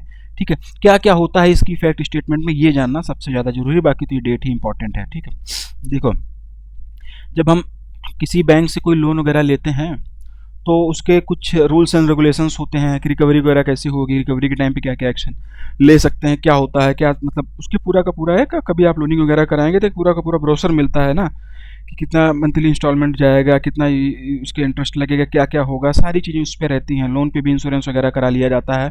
घर वगैरह अगर आप खरीदो भी बैंक से लोनिंग कराओ तो उसमें बहुत सारी चीज़ें समझ में आती हैं। तो इसमें क्या होता है कि इसमें भी बाद में एक सिनेरियो ऐसा बनता है कि मान लो आप लोन वगैरह नहीं दे पा रहे हो या NPA की कंडीशन बन रही है या डिफ़ॉल्ट हो रहा है, तो उस समय बैंक जब रिकवरी करते हैं तो बहुत सारी अनवांटेड एक्टिविटीज़ हो जाती हैं, जिससे बैंक की भी थोड़ा बहुत किरकिरी होती है और ग्राहक जो बोरोवर्स होते हैं वो भी एलिगेशंस लगाते हैं कि आपने तो ये पहले बताया नहीं था, नहीं तो मैं ये कर देता, वो कर देता। मतलब बहुत तरीके की मिसअंडरस्टैंडिंग रेगुलेटेड एंटिटीज़ और बोरोवर्स के बीच में होती है। आए दिन ऐसे मुद्दे आप लोगों को देखने को मिलते होंगे न्यूज़पेपर वगैरह में। ठीक है ना, तो इन्हीं सब चीज़ों को ध्यान में रखते हुए आरबीआई ने एक व्यापक दिशा निर्देश जारी किया कि जब भी कोई रेगुलेटेड एंटिटीज़ कुछ किसी को लोन वगैरह देगी तो वो बोरोवर को पूरा का पूरा एक की फैक्ट स्टेटमेंट देगी जिसमें सारी चीज़ें मेंशन रहेंगी। ठीक है ना, क्या क्या चीज़ें रहेंगी की फैक्ट स्टेटमेंट में? देखो, रिकवरी एजेंट पॉलिसी की पूरी डिटेल रहेगी कि कौन इसका रिकवरी एजेंट है, कैसे कैसे रिकवरी की जाएगी। ध्यान से सुनना, किसी भी ग्रीवियंस के लिए कॉन्टैक्ट डिटेल्स होगा। अगर कोई ग्रीवियंस होता है तो उसके लिए कॉन्टैक्ट डिटेल्स क्या होगा वो भी इसकी फैक्ट स्टेटमेंट में मिलेगा। Annual percentage rate APR, annual percentage rate का कंप्यूटेशन सीट भी होगा। ठीक है, और APR में जो भी ये एनुअल परसेंटेज रेट होगा, इस APR में सारे के सारे चार्जेस इंक्लूड होंगे। जैसे कि अगर किसी थर्ड पार्टी के बिहाफ पर रेगुलेटेड एंटिटी कोई चार्ज लगाता है बोरोवर्स पर, तो उसका भी जिक्र होगा इस APR में। ठीक है ना, और जो एक ही फैक्ट स्टेटमेंट दिया जाएगा उसमें भी इन सारी चीज़ों के बारे में बताया जाएगा। ठीक है, जैसे कि इंश्योरेंस चार्ज वगैरह लगा दिया जाता है या फिर कोई लीगल चार्ज लगा दिया जाता है रेगुलेटेड एंटिटीज़ के द्वारा बोरोवर्स पर, तो वो सारी चीज़ें की फैक्ट स्टेटमेंट में APR में मेंशन करना होगा, ऐसा आरबीआई ने बोला हुआ है। ठीक है ना, आरबीआई ने सभी रेगुलेटेड एंटिटीज़ को ये भी बोला हुआ है कि जो भी चार्जेस की फैक्ट स्टेटमेंट में, जो भी चार्जेस KFS में होंगे वही चार्जेस लगेंगे। जो KFS में मेंशन नहीं होंगे वो चार्जेस बोरोवर्स पर बिल्कुल भी नहीं लगाए जाएंगे, ऐसा आरबीआई ने स्ट्रिक्ट दिशा निर्देश जारी किया है। ठीक है, की फैक्ट स्टेटमेंट में जिन जिन चार्जेस का जिक्र होगा रेगुलेटेड एंटिटीज़ के द्वारा बोरोवर्स के लिए, वही चार्जेस लगाए जाएंगे रेगुलेटेड एंटिटीज़ के द्वारा बोरोवर्स पर। अदरवाइज कोई भी अननेसेसरी चार्जेस नहीं लगाए जाएंगे। ऐसा आरबीआई ट्रांसपेरेंसी मेंटेन करने के लिए सारे दिशा निर्देश लगा रही है, मतलब जारी कर रही है। ठीक है, इसके साथ साथ आरबीआई ने रेगुलेटेड एंटिटीज़ को ये भी बोला हुआ है कि ये सारा प्रक्रिया करने के लिए, इन सारी चीज़ों को करने के लिए जल्दी से जल्दी सिस्टम को सेटअप करना है। जल्दी से जल्दी सिस्टम को सेटअप कर लेना, जो भी चेंजेस वगैरह करना है, ये डेडलाइन वाली डेट याद रखना, इससे पहले सारी चीज़ें हो जानी है। बोरोवर्स को KFS एक यूनिक प्रपोजल नंबर के साथ प्रोवाइड किया जाएगा। ध्यान से सुनना, चीज़ें इंपॉर्टेंट है। मुरारी बापू की कथा और राम कहानी समझ सुनना, आरबीआई सर्कुलर है, तो जो भी चीज़ें बता रहा हूँ ध्यान से सुनना। इसका इंटरव्यू में भी क्वेश्चंस बन सकता है, एग्जाम में भी क्वेश्चंस बनेगा, तो थोड़ा सा एक्टिव मोड में आओ। ठीक है, अगला पॉइंट क्या कहा गया है इस सर्कुलर में? बोरोवर्स को KFS यानी कि की फैक्ट स्टेटमेंट एक यूनिक प्रपोजल नंबर के साथ में प्रोवाइड किया जाएगा। ठीक है, जिसमें जिसमें 7 दिन या उससे अधिक की अवधि वाले ऋण के लिए, ठीक ना, जिसमें 7 दिन या उससे अधिक अवधि वाले ऋण के लिए कम से कम 3 कार्य दिवस की वैलिडिटी रहेगी, 3 वर्किंग डेज, 3 वर्किंग डेज की वैलिडिटी रहेगी। और 7 दिन से कम की अवधि वाले ऋण के लिए, ठीक है ना, ये तो है मोर देन 7 डेज। अब अगर आ रहा है कि 7 डेज से लेस है, तो उसके लिए जो 7 दिन से कम अवधि वाले ऋण रहेंगे उनके लिए 1 वर्किंग डेज, ठीक है ना, उनके लिए 1 वर्किंग डेज की वैलिडिटी रहेगी। क्या है ये समझते हैं, थोड़ा सा और इलेबरेट करते हैं और आसान भाषा में समझते हैं। पहले इस लाइन को मैं एक बार फिर से बोलूंगा, फिर से सुन लो, अगर अभी तक आप लोग नहीं सुने याद कर लो। पहली चीज तो बारोवर्स को केएफएस एक यूनिक प्रपोजल नंबर के साथ में प्रोवाइड किया जाएगा, जिसमें 7 दिन या उससे अधिक की वैलिडिटी वाले, जिसमें 7 दिन या फिर उससे अधिक की वैलिडिटी वाले ऋण के लिए कम से कम 3 वर्किंग डेज, कम से कम 3 वर्किंग डेज की वैधता, और 7 दिन या उससे कम के ऋण वाले, 7 दिन या फिर उससे कम अवधि के ऋण के लिए कम से कम 1 वर्किंग दिन, ठीक है ना, ऋण के लिए 1 वर्किंग डेज, 1 कार्य दिवस, 1 वर्किंग डेज की वैधता होगी, ठीक है ना। अब ये कार्य दिवस और वर्किंग डेज क्या है, ये चीजें भी आप लोगों को नहीं समझ में आ रही होंगी, थोड़ा सा एलेबरेट कर रहा हूँ, थोड़ा सा आसान बोलचाल की भाषा में समझाने की कोशिश कर रहा हूँ, समझिएगा, इसके बाद में कोई डाउट नहीं बचेगा, ठीक है। देखो क्या होता है ना, पहली चीज तो 3 वर्किंग डेज और 1 वर्किंग डेज आप लोग याद कर लेना, 7 दिन से कम, 7 दिन या 7 दिन से ज़्यादा, ये इसको एक साथ मतलब या लिख के याद कर लेना, यहाँ से चीज़ें बनेंगी, ठीक है ना। अब ये जो कार्य दिवस है या फिर वर्किंग डेज की ये जो बात हो रही है, इसको हम लोग वैलिडिटी पीरियड भी बोलेंगे, ठीक है। तो ये क्या होता है, तो 3 कार्य दिवस या 1 कार्य दिवस वाली बात मैं आपको बता रहा हूँ ना, 3 वर्किंग डेज या फिर 1 वर्किंग डेज, तो ये क्या है, देखो ये बेसिकली वैलिडिटी पीरियड है, ये बेसिकली क्या है, वैलिडिटी पीरियड है, ठीक ना। वैलिडिटी पीरियड का मतलब क्या हो जाएगा, 3 वर्किंग डेज तो आप समझ रहे हो, 3 कार्य दिवस या 1 कार्य दिवस। वैलिडिटी पीरियड का क्या मतलब हो जाएगा कि ये जो वैलिडिटी पीरियड होता है, ये वो टाइम फ्रेम होता है जो बारोवर्स के पास में रहता है रेगुलेटेड एंटिटीज के द्वारा लोन टर्म्स को एक्सेप्ट करने के लिए केएफएस देने के बाद। और समझा रहा हूँ, मैं as a consumer, as a ग्राहक बैंक में गया कोई लोन लेने, बैंक से हमने 10 लाख रुपए को लोन लिया, बैंक ने हमको सारी टर्म्स एंड कंडीशन बता दी, सारी टर्म्स एंड कंडीशन बताने के बाद में मुझे की फैक्ट स्टेटमेंट दे दिया, ठीक है ना, मुझे की फैक्ट स्टेटमेंट दे दिया। अब की फैक्ट स्टेटमेंट देने के पास में मेरे पास में 3 वर्किंग डेज और 1 वर्किंग डेज, यानी कि 7 दिन से ज़्यादा का अगर लोन है तो इसमें 3 वर्किंग डेज हो जाएगा, 7 दिन से कम का है तो 1 वर्किंग डेज हो जाएगा। तो मेरे पास में 3 वर्किंग डेज या फिर 1 वर्किंग डेज बचेंगे, जो भी रेगुलेटेड एंटिटीज के द्वारा की फैक्ट स्टेटमेंट दिया गया है उसको एक्सेप्ट करने के लिए। भाई जो terms and conditions regulated entities के द्वारा की फैक्ट स्टेटमेंट में दी गई हैं, उसको जब मैं एक्सेप्ट करूंगा तभी हमको लोन मिलेगा, तभी जाके चीजें हो पाएंगी ना, उसको एक्सेप्ट करना होगा। तो ये जो 3 वर्किंग डेज है और 1 वर्किंग डेज है, ये वही है, ठीक। अब उम्मीद मैं कर रहा हूँ कि चीज़ें आप लोगों को समझ में आ गई होंगी, ठीक है ना। ये जो वैलिडिटी पीरियड होता है, ये टाइम फ्रेम होता है जो कि बारोवर्स के पास में रहता है रेगुलेटेड एंटिटीज के द्वारा लोन टर्म को एक्सेप्ट करने के लिए केएफएस देने के बाद। केएफएस दे देगा, उसके बाद में लोन टर्म को एक्सेप्ट करने के लिए जो टाइम होता है, जो टाइम फ्रेम होता है, वही होता है ये कार्य दिवस, ठीक है। रेगुलेटेड एंटिटीज के द्वारा लोन टर्म को एक्सेप्ट करने के लिए केएफएस देने के बाद का टाइम होता है, यानी कि इतने दिनों के भीतर बारोवर्स को केएफएस एक्सेप्ट कर लेना है। 3 वर्किंग डेज या फिर 1 वर्किंग डेज के बीच में बारोवर्स को की फैक्ट स्टेटमेंट एक्सेप्ट कर लेना है। ये चीज़ ध्यान से करना, यहाँ से क्वेश्चन बनेगा, मैं बार बार बोल रहा हूँ, यहाँ से क्वेश्चन बनेगा। 3 working days, 1 working days, 7 days or more, ठीक है ना, ये चीज़ देना। पीडीएफ में भी मैं इसको दूंगा, एक बार आप लोग पढ़ना, यहाँ से क्वेश्चंस बनेंगे, ठीक। ये चीज़ आप लोग ध्यान से याद रख लेना।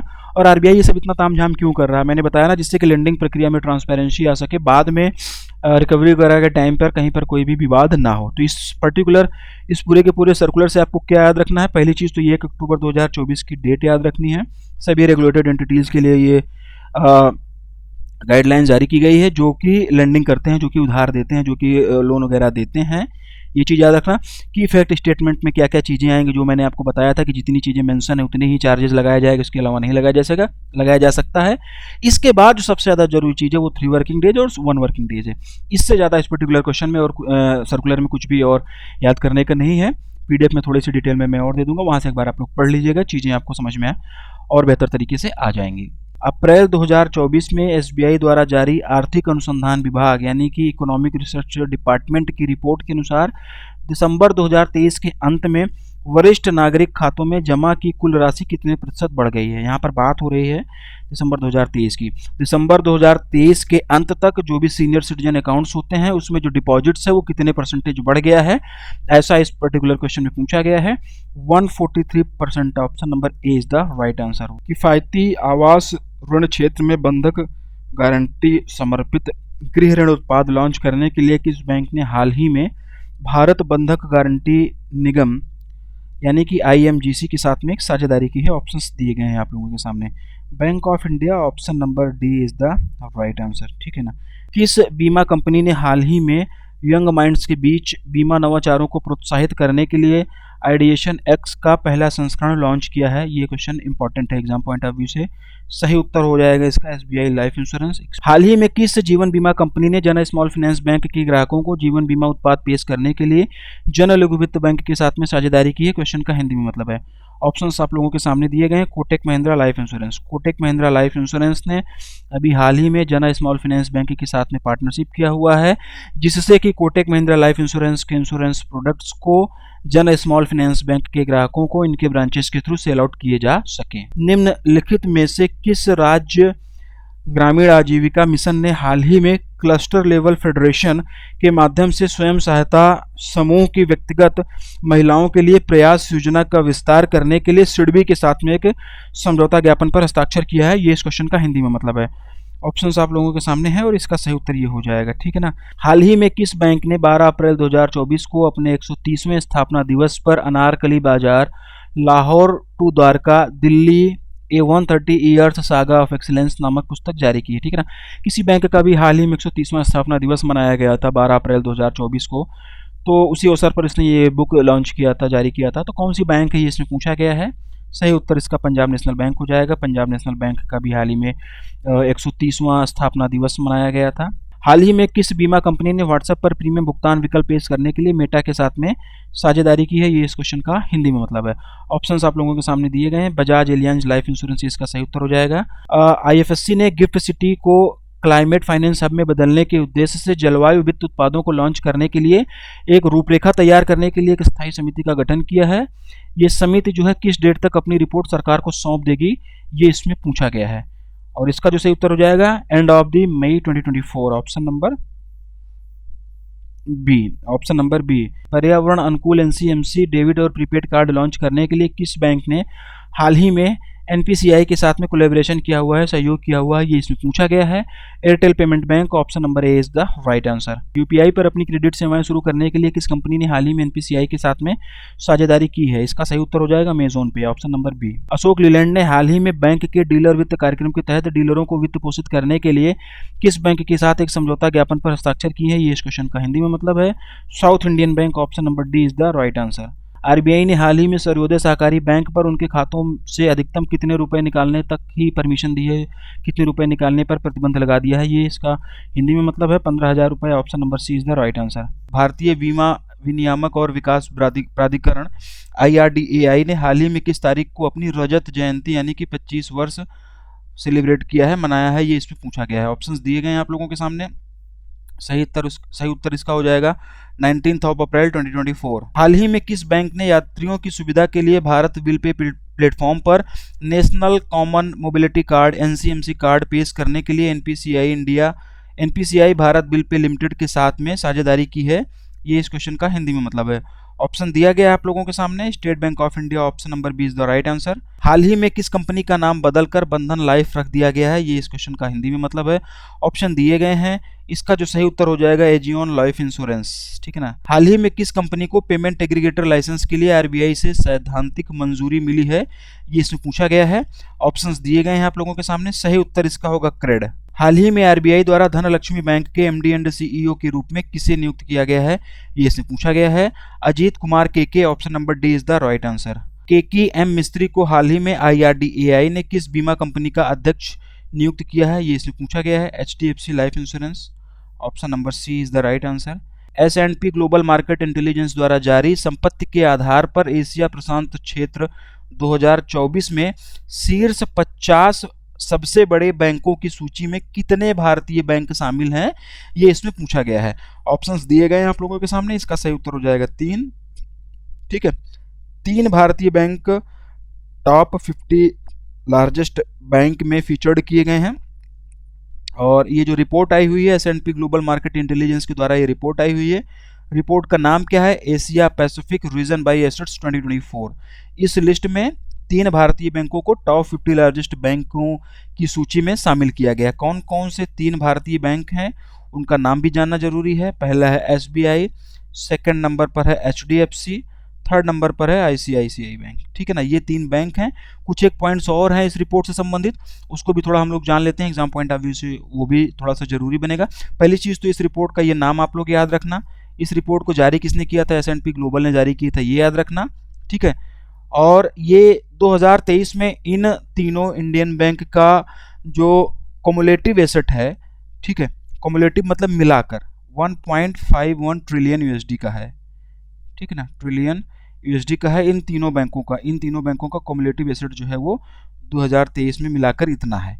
ठीक है, चाइना का industrial and commercial bank of China Asia Pacific reason का लार्जेस्ट बैंक है। ठीक है ना, लार्जेस्ट बैंक की अगर बात होगी, हालांकि हमको इंडियन न्यूज़ पर ही फोकस करना है, लेकिन कई बार लार्जेस्ट भी पूछ लेते हैं ना, क्योंकि ये भी इंपॉर्टेंट बन जाता है। तो जो चाइना का industrial and commercial bank of China, ये जो चाइना का बैंक है, ये एशिया पैसिफिक का लार्जेस्ट बैंक है। और इनकी रैंकिंग की अगर हम लोग बात करें इन तीनों बैंकों की, तो अभी जो SBI है टॉप 50 में आया हुआ है। तो SBI की रैंकिंग क्या है 2023 में, SBI 20वें नंबर पर है। ठीक है ना, 2023 में जो है 20वें नंबर पर है। 2022 में ये जो था 21वें नंबर पे था SBI। ठीक है ना, 21वें नंबर पे था। HDFC की बात करेंगे तो HDFC जो है वो 2023 में जो अभी वाली लिस्ट आई है इसमें 33वें नंबर पर है। और 2022 में कितने नंबर पर था, 46वें नंबर पर था, 46 नंबर पर था। ICICI बैंक की बात करेंगे तो ICICI बैंक जो है ये 2023 में 48वें नंबर पर है, 48 नंबर पर है। जबकि 2022 में ICICI बैंक इस सूची में अपना नाम ही नहीं बना पाया था, मतलब कि 2022 में ये इस टॉप 50 में आता ही नहीं था। अभी इसका बिजनेस वगैरह अच्छा हुआ तो जो 2023 का था उसमें ये 48वें नंबर पर आया हुआ है। ठीक है ना, और ये SBI की रैंकिंग है, HDFC की रैंकिंग है, ICICI की बैंक की रैंकिंग है। ठीक है, टॉप 4 की बात करेंगे, इस जो 50 लार्जेस्ट बैंकों की लिस्ट है इसमें टॉप 4 में सभी चाइना की बैंकें हैं। और SBI की जो रैंकिंग है 2023 वाली मैं फिर से बता दे रहा हूँ, 2023 की रैंकिंग में फिर से बता दे रहा हूँ। 22 का तो पूछा नहीं जाएगा, 22 का भी मैंने बताया ये, लेकिन फिर से एक बार रिकॉल करा दे रहा हूँ। SBI 2023 में 20वें नंबर पर है। HDFC की अगर हम लोग बात करेंगे तो ये हमारा 33वें नंबर पर है। ICICI बैंक की अगर हम लोग बात करेंगे तो ये हमारा 48वें नंबर पर है। ठीक है, ये रिपोर्ट का नाम में सारी चीज़ें बाकी आप लोग रिकॉल मतलब याद रखना, यहाँ से भी क्वेश्चंस फ्रेम होने के चांसेस बनते हैं। कितने बहुपक्षीय विकास बैंकों ने संयुक्त रूप से IMF और विश्व बैंक स्प्रिंग मीटिंग 2024 में वैश्विक सहयोगात्मक सह वित्त पोषण मंच लॉन्च किया है, ये इस क्वेश्चन का हिंदी में मतलब है। ऑप्शंस आप लोगों के सामने दिए गए हैं, सही उत्तर इसका हो जाएगा 10, सही उत्तर हो जाएगा option number 10। 10 multilateral developments bank ने अभी हाल ही में ज्वाइंटली एक ग्लोबल कोलैबोरेटिव कोफाइनेंसिंग प्लेटफॉर्म लॉन्च किया हुआ है IMF और वर्ल्ड बैंक की स्प्रिंग मीटिंग के दौरान। ठीक है, ये चीज़ आप लोग याद रखना। ये मीटिंग जो हुई थी वॉशिंगटन DC में हुई थी। कहाँ पर ये मीटिंग हुई थी, ये मीटिंग जो हुई थी वॉशिंगटन DC USA में ये मीटिंग हुई थी।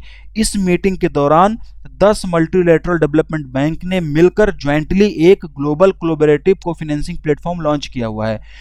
इस प्लेटफॉर्म के 2 कंपोनेंट हैं। ठीक है ना, उन कंपोनेंट्स के नाम भी मैं बता रहा हूँ। इस प्लेटफॉर्म के 2 कंपोनेंट हैं। पहला है कोफाइनेंसिंग पोर्टल। ठीक है ना, पहला है कोफाइनेंसिंग पोर्टल।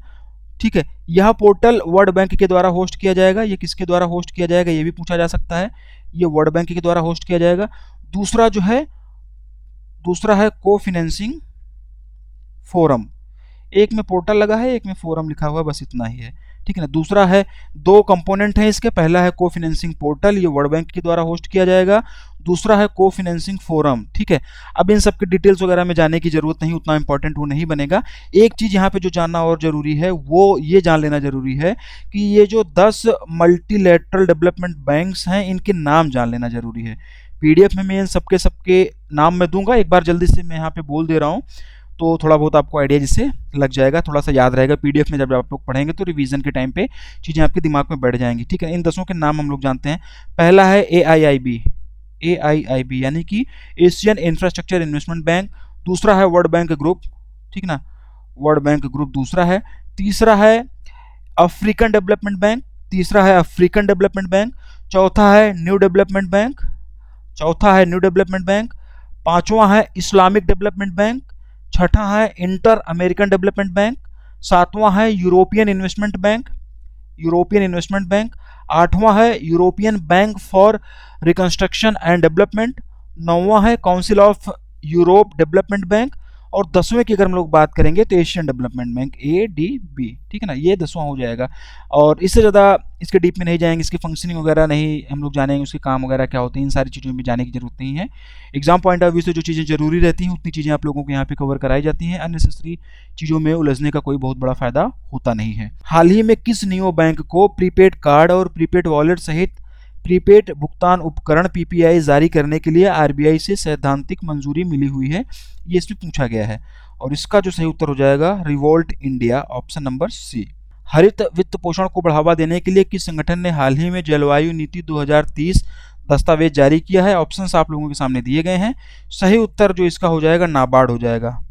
किस लघु वित्त बैंक ने हाल ही में बैंकिंग उद्योग के पहले ATM बीमा सहित वित्तीय उत्पादों का एक शूट पेश किया हुआ है? ऑप्शंस आपके सामने दिए गए हैं। सही उत्तर AU स्मॉल फाइनेंस बैंक होगा, ऑप्शन नंबर B। हाल ही में कौन सा बैंक किसानों को कार्बन क्रेडिट की क्षतिपूर्ति के लिए RBI के programmable central bank digital currency pilot को क्रियान्वित करने वाला पहला बैंक बन गया? क्वेश्चन इंपॉर्टेंट है, ऑप्शंस आप लोगों के सामने दिए गए हैं। IndusInd bank, option number C is the right answer. Reserve पे ने हाल ही में किस बैंक के साथ साझेदारी में अगली पीढ़ी का क्लाउड आधारित नवाचार UPI स्विच लॉन्च किया है? कुल मिला के ये पूछा गया है कि रिजर्व पे ने अभी हाल ही में UPI स्विच लॉन्च किया हुआ है, किस बैंक के साथ कोलैबोरेशन में इसे लॉन्च किया गया है, ये इसमें पूछा गया है। Airtel payment bank, option number A is the right answer. ठीक है, आवासीय उपभोक्ताओं को इंस्टॉलेशन के लिए वित्तीय सहायता प्रदान करके सौर ऊर्जा अपनाने को बढ़ावा देने के लिए हाल ही में किस बैंक ने टाटा पावर सोलर के साथ में साझेदारी की है? ये इस क्वेश्चन का हिंदी में मतलब है। सही उत्तर जो इसका होगा Indian bank, option number B। Bharat के पहले all in one payment device का नाम बताइए जो point of sale, QR code और स्पीकर को एक डिवाइस में एकीकृत करता है, जिसे भारत पे के द्वारा अप्रैल 2024 में अभी हाल ही में लॉन्च किया गया था। उस डिवाइस का नाम बताना है और इस डिवाइस का जो नाम होगा भारत पे 1। भारत के अंतर्राष्ट्रीय वित्तीय सेवा केंद्र प्राधिकरण ने हाल ही में वित्तीय और नियामक पारिस्थितिकी तंत्र के भीतर प्रौद्योगिकियों और नवाचार के बारे में जानकारी साझा करने के लिए किस देश के पूंजी बाजार प्राधिकरण के साथ में एक समझौता ज्ञापन पर हस्ताक्षर किया है? ये इस क्वेश्चन का हिंदी में मतलब है। ऑप्शंस आप लोगों के सामने दिए गए हैं। ऑप्शन नंबर B कुवैत इसका सही उत्तर हो जाएगा। Which of the following statement is are true with respect to the master direction reserve bank of India asset reconstruction companies direction 2024? ठीक है, क्या बोला गया है? मास्टर डायरेक्शन भारतीय रिजर्व बैंक परिसंपत्ति पुनर्निर्माण कंपनी दिशा निर्देश 2024 के संबंध में निम्नलिखित में से कौन से कथन सत्य हैं? ठीक है ना, क्वेश्चन बहुत ज़्यादा इंपॉर्टेंट है। RBI का सर्कुलर है, ये RBI के मास्टर डायरेक्शन है। हम लोग इसको MCQ के फॉर्मेट में यहीं पर डिस्कस कर ले रहे हैं। PDF में भी ये चीज़ें मिलेंगी, तो जो RBI कहता है वाला वीडियोज़ आता है वहाँ पर ये सारी चीज़ें नहीं मिलेंगी। हम लोग इसको MCQ के फॉर्मेट में यहीं पर डिस्कस कर ले रहे हैं, तो वहाँ पर ये चीज़ें नहीं मिलेंगी। ठीक है, चीज़ें इंपॉर्टेंट हैं, ध्यान से समझना है, सारी चीज़ों को आप लोग ध्यान से समझिएगा। क्वेश्चन इंपॉर्टेंट बनेगा, RBI का सर्कुलर है तो किसी भी बैंकिंग एग्जाम के लिए, खासतौर से अगर आप स्केल 2 और स्केल 3 के लिए तैयारी कर रहे हो तब तो ये इंपॉर्टेंट रहना ही रहना है। लेकिन PO और क्लर्क के लिए भी अगर कर रहे हो तो क्वेश्चंस यहाँ से बनाए जा सकते हैं, क्वेश्चंस यहाँ से फ्रेम किए जा सकते हैं। इसके लिए आपको तैयार रहना होगा। ठीक है ना, देखो इस तरीके से जो क्वेश्चन होता है वो लास्ट टू लास्ट ईयर पूछा गया था GBO के पेपर में। कोई सा भी सर्कुलर दे देंगे या फिर कोई सा भी RBI की रिपोर्ट दे देंगे और उस सर्कुलर से संबंधित या फिर उस रिपोर्ट से संबंधित जो भी डिफरेंट डाटा होंगे उसको पॉइंट वाइज करके नीचे दे देंगे। फिर आपसे क्वेश्चन पूछा जाएगा कि only point 1 and 2 is correct, या फिर 2 और 3 करेक्ट, या फिर ऑल करेक्ट, या फिर ऑल इनकरेक्ट। इस तरीके से बना दिया जाता है क्वेश्चन की फ्रेमिंग इस तरीके से भी की जाती है। ये एक तरीका है, दूसरे तरीके से भी क्वेश्चन फ्रेम कर सकते हैं। तो उस हिसाब से भी आप लोगों को तैयार रहना होगा। और ये इस तरीके के क्वेश्चंस के रिप्लाई, इस तरीके के क्वेश्चंस का आंसर तभी दे पाओगे आप जब उस पर्टिकुलर रिपोर्ट से संबंधित, जब उस पर्टिकुलर सर्कुलर से संबंधित, जब उस पर्टिकुलर डायरेक्शन से संबंधित सारे के सारे पॉइंट्स आप लोगों के क्लियर रहेंगे, ठीक है ना। तो इसका सही पहले आंसर हम लोग जानते हैं, फिर चीज़ों को एक्सप्लेन करेंगे। इसका सही उत्तर हो जाएगा ऑल ट्रू। मतलब कि ये जितने भी पॉइंट्स यहाँ पे दिए गए हैं, पॉइंट 1, पॉइंट 2, 3, 4, 5, 6, 7, 8, 9, 10 पॉइंट्स दिए गए हैं, 10 के 10 पॉइंट ये सही हैं। वीडियो को पॉज करके एक बार आप लोग इसको खुद से पढ़ लीजिए, ठीक है। स्क्रीनशॉट तो ले नहीं पाएंगे, वीडियो पॉज करके खुद से सारी चीज़ें पढ़ लीजिए, तब जाके आपको ज़्यादा समझ में आएंगी ये चीज़ें। सारे के सारे पॉइंट्स दिए गए हैं। और जो सर्कुलर आया हुआ है, ये master direction reserve bank of India asset reconstruction companies direction 2024 में भी हाल ही फिलहाल में ये रिलीज़ किया गया है, आया है डायरेक्शन, ठीक है ना। तो उसी से संबंधित सारी चीज़ें हैं, ठीक है। आरबीआई का मास्टर डायरेक्शन है, वेरी इंपॉर्टेंट है, मैंने बताया सभी पॉइंट, सभी चीज़ें आप लोगों को, डेट आप लोग याद कर लीजिएगा, क्वेश्चन यहाँ से बनेंगे। और इस पर्टिकुलर क्वेश्चन को आपको पीडीएफ से भी पढ़ना है, क्वेश्चन किसी भी तरीके से फ्रेम हो सकते हैं, वो सारी चीज़ें मैंने बता दिया है, ठीक है। पहला पॉइंट क्या कह रहा है, the direction is issued in exercise of its power confirm, ठीक है ना। इसमें ये बोला गया है, पहली चीज़ तो ये बोला गया है कि दिस इज इफेक्टिव फ्रॉम 24 अप्रैल 2024, यानी कि ये जो डायरेक्शन आया है 24 अप्रैल 2024 से प्रभावी हो गया है। और ये जो डायरेक्शन जारी किया गया, इशू किया गया, सरफेसी एक्ट 2000 के सेक्शन 3, 9, 10 और 12A के तहत में ये इसको इस डायरेक्शन को इशू किया गया है। अगला पॉइंट क्या कह रहा है, under this RBI raised the minimum capital requirement for ARCs from ₹100 crore to 300 crore. ये डायरेक्ट क्वेश्चन बनेगा, ये डायरेक्ट क्वेश्चन बनेगा कि आरबीआई ने एआरसीज के लिए, एआरसी यानी कि एसेट रिकंस्ट्रक्शन कंपनीज के लिए मिनिमम कैपिटल रिक्वायरमेंट को क्या रखा है। तो पहले ये 100 करोड़ रुपए हुआ करता था, अब इसको बढ़ाकर 300 करोड़ रुपए कर दिया गया है आरबीआई के द्वारा। तो ये एक डायरेक्ट क्वेश्चन यहाँ से बनेगा। इस पॉइंट को याद रखना आप लोग, मैं बार बार 3-4 बार बोल रहा हूँ, फोर्सफुली बोल रहा हूँ, तो चीज़ें याद रखना है। ये क्वेश्चन इंपॉर्टेंट है, यहाँ से क्वेश्चन बनेंगे। और इस पर्टिकुलर क्वेश्चन में, इस पर्टिकुलर डायरेक्शन में ये चीज़ भी बहुत ज़्यादा इंपॉर्टेंट है कि एसेट रिकंस्ट्रक्शन कंपनीज के लिए मिनिमम कैपिटल रिक्वायरमेंट को कितना कर दिया गया है बढ़ा के। तो पहले 100 करोड़ था, अब ये 300 करोड़ कर दिया गया है बढ़ा के। मुरारी बापू की कथा के तरीके से अगर अभी तक सुन रहे हो तो उससे बाहर निकलो, होश में आ जाओ, ध्यान से चीज़ों को सुनना समझना स्टार्ट करो। क्वेश्चन यहीं से बनते हैं, फिर बाद में आप लोगों का नाटक होता है कि याद नहीं रहा, पढ़ाया नहीं गया, ये सब चीज़ों, ये एक्सक्यूजेज नहीं चलेंगे, ठीक है ना। थोड़ा सा एक्टिव मोड में आओ, जो भी चीज़ें बताई जा रही हैं सारे के सारे पॉइंट समझो, यहाँ से क्वेश्चन बनेंगे। अगला पॉइंट क्या कह रहा है, अगले पॉइंट में कहा गया है कि as per the direction ARCs by March 2024 to reach a minimum NOF of 200 crore, ठीक है ना। 31 मार्च 2024 तक मिनिमम एनओएफ 200 करोड़ तक का होना चाहिए था। उसके बाद 31 मार्च 2026 तक ये मिनिमम एनओएफ 300 करोड़ रुपए का हो जाना चाहिए था, ठीक है ना। ये मैंने बोला ना कि आप लोग सारे पॉइंट पहले खुद से पढ़ लीजिएगा, तब जाके सारी चीज़ें ज़्यादा समझ में आएंगी। बहुत इजी लैंग्वेज में लिखा गया है, ये सारे के सारे पॉइंट्स हैं।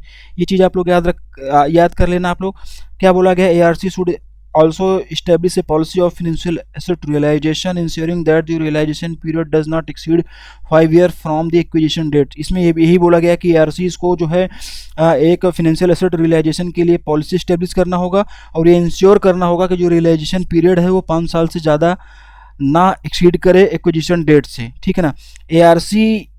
ARCs needs RBI's approval for appointment requirement of director, managing director and chief executive officers।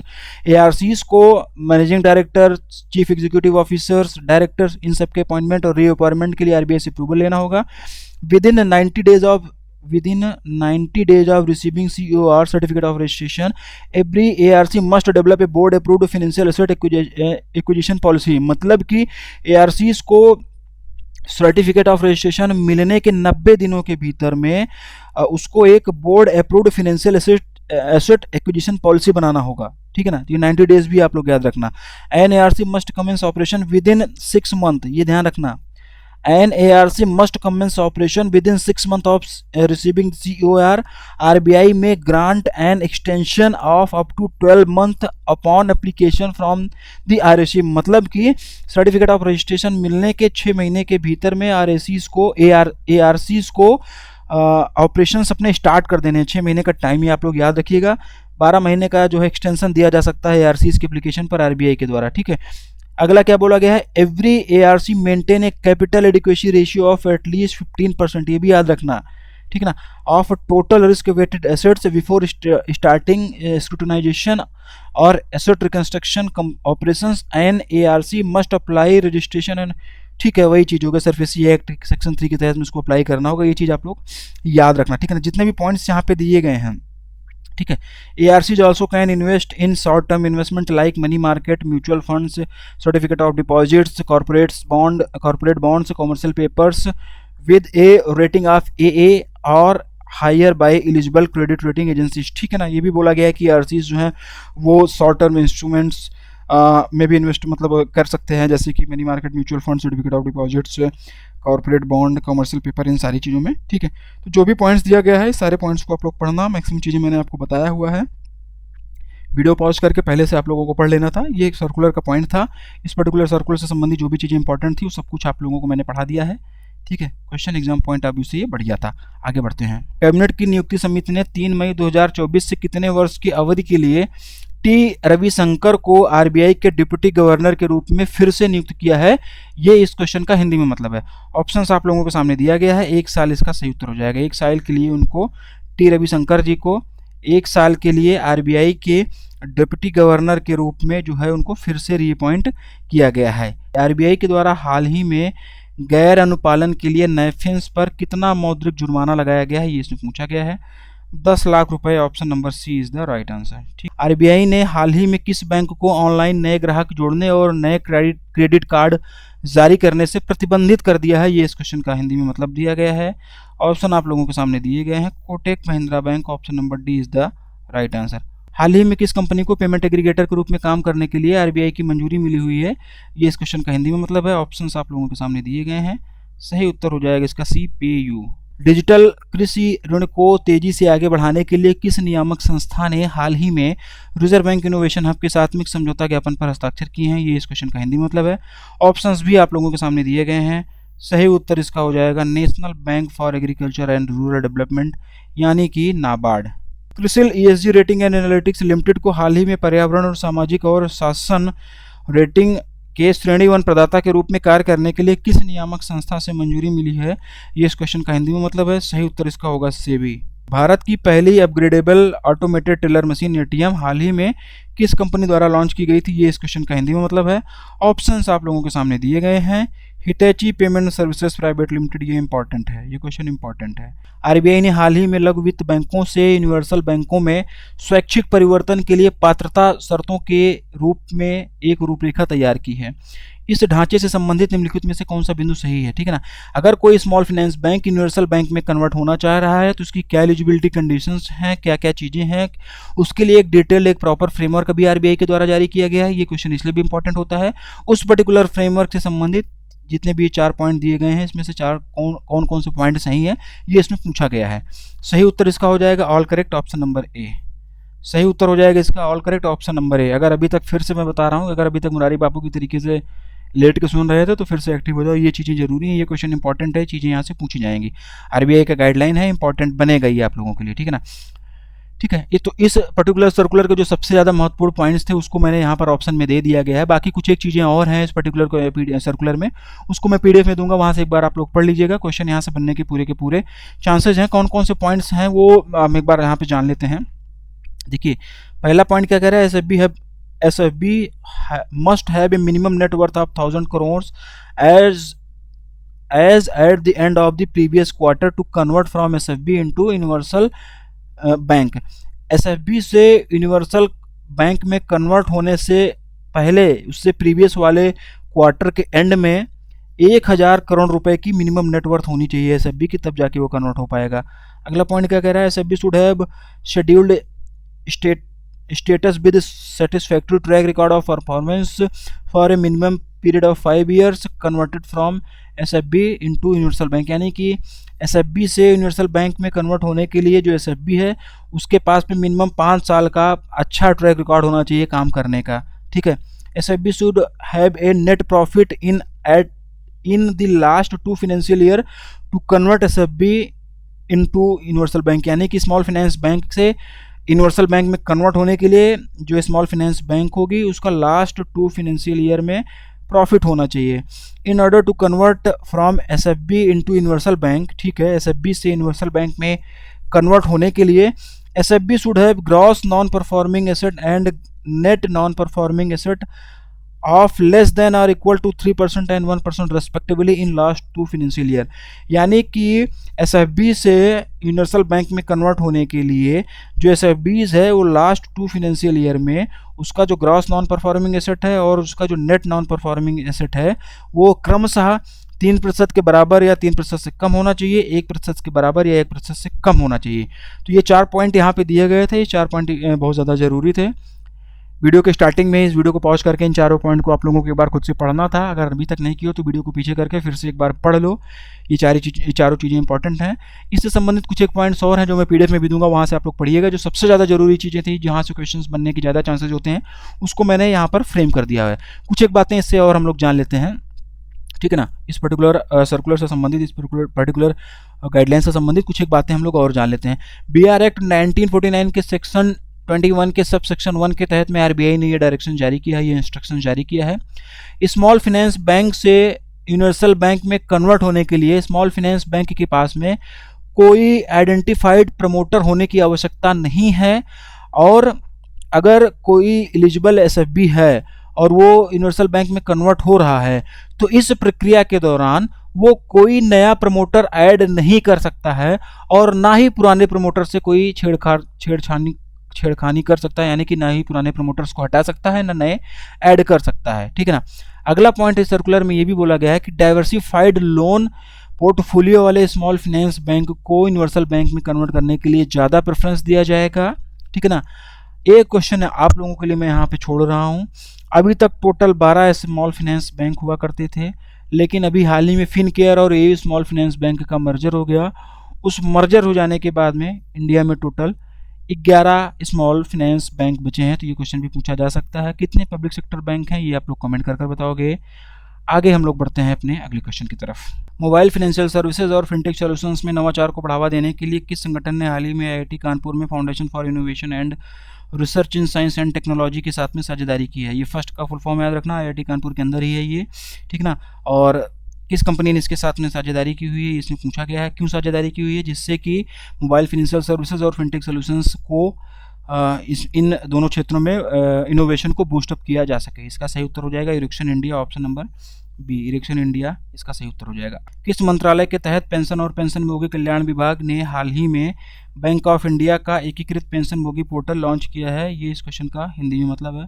Option आप लोगों के सामने दिया गया है। इसका सही उत्तर हो जाएगा, इसका सही उत्तर हो जाएगा Ministry of Personnel Public Grievances and Pension. हाल ही में आरबीआई ने किस कंपनी को अपने प्रीपेड भुगतान उपकरण को जारी करने और संचालन को रोकने तथा अपने ग्राहकों को शेष राशि वापस करने का आदेश दिया है? ये इसमें पूछा गया है। आरबीआई ने भी हाल ही में किसी एक कंपनी को उसका जो प्रीपेड पेमेंट इंस्ट्रूमेंट है उसको उसके संचालन को रोक दिया है, उसको इशू करने के लिए रोक दिया है, और जो कस्टमर का बैलेंस है उसको रिफंड करने के लिए बोला है। इसमें कंपनी का नाम पूछा गया है। तो इसका जो आंसर हो जाएगा talk charge technologies private limited, option number D.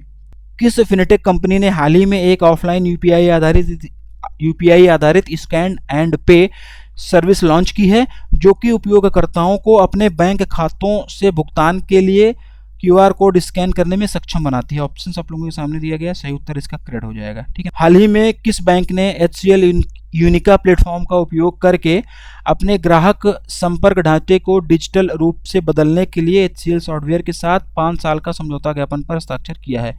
इसमें उस बैंक का नाम पूछा गया जिस बैंक ने अपने कस्टमर इंटरेक्शन फ्रेमवर्क को और ज़्यादा डिजिटली ट्रांसफॉर्म करने के लिए HCL सॉफ्टवेयर के साथ में 5 सालों के लिए एक एग्रीमेंट साइन किया हुआ है। इसका सही उत्तर हो जाएगा state Bank of India, option number D.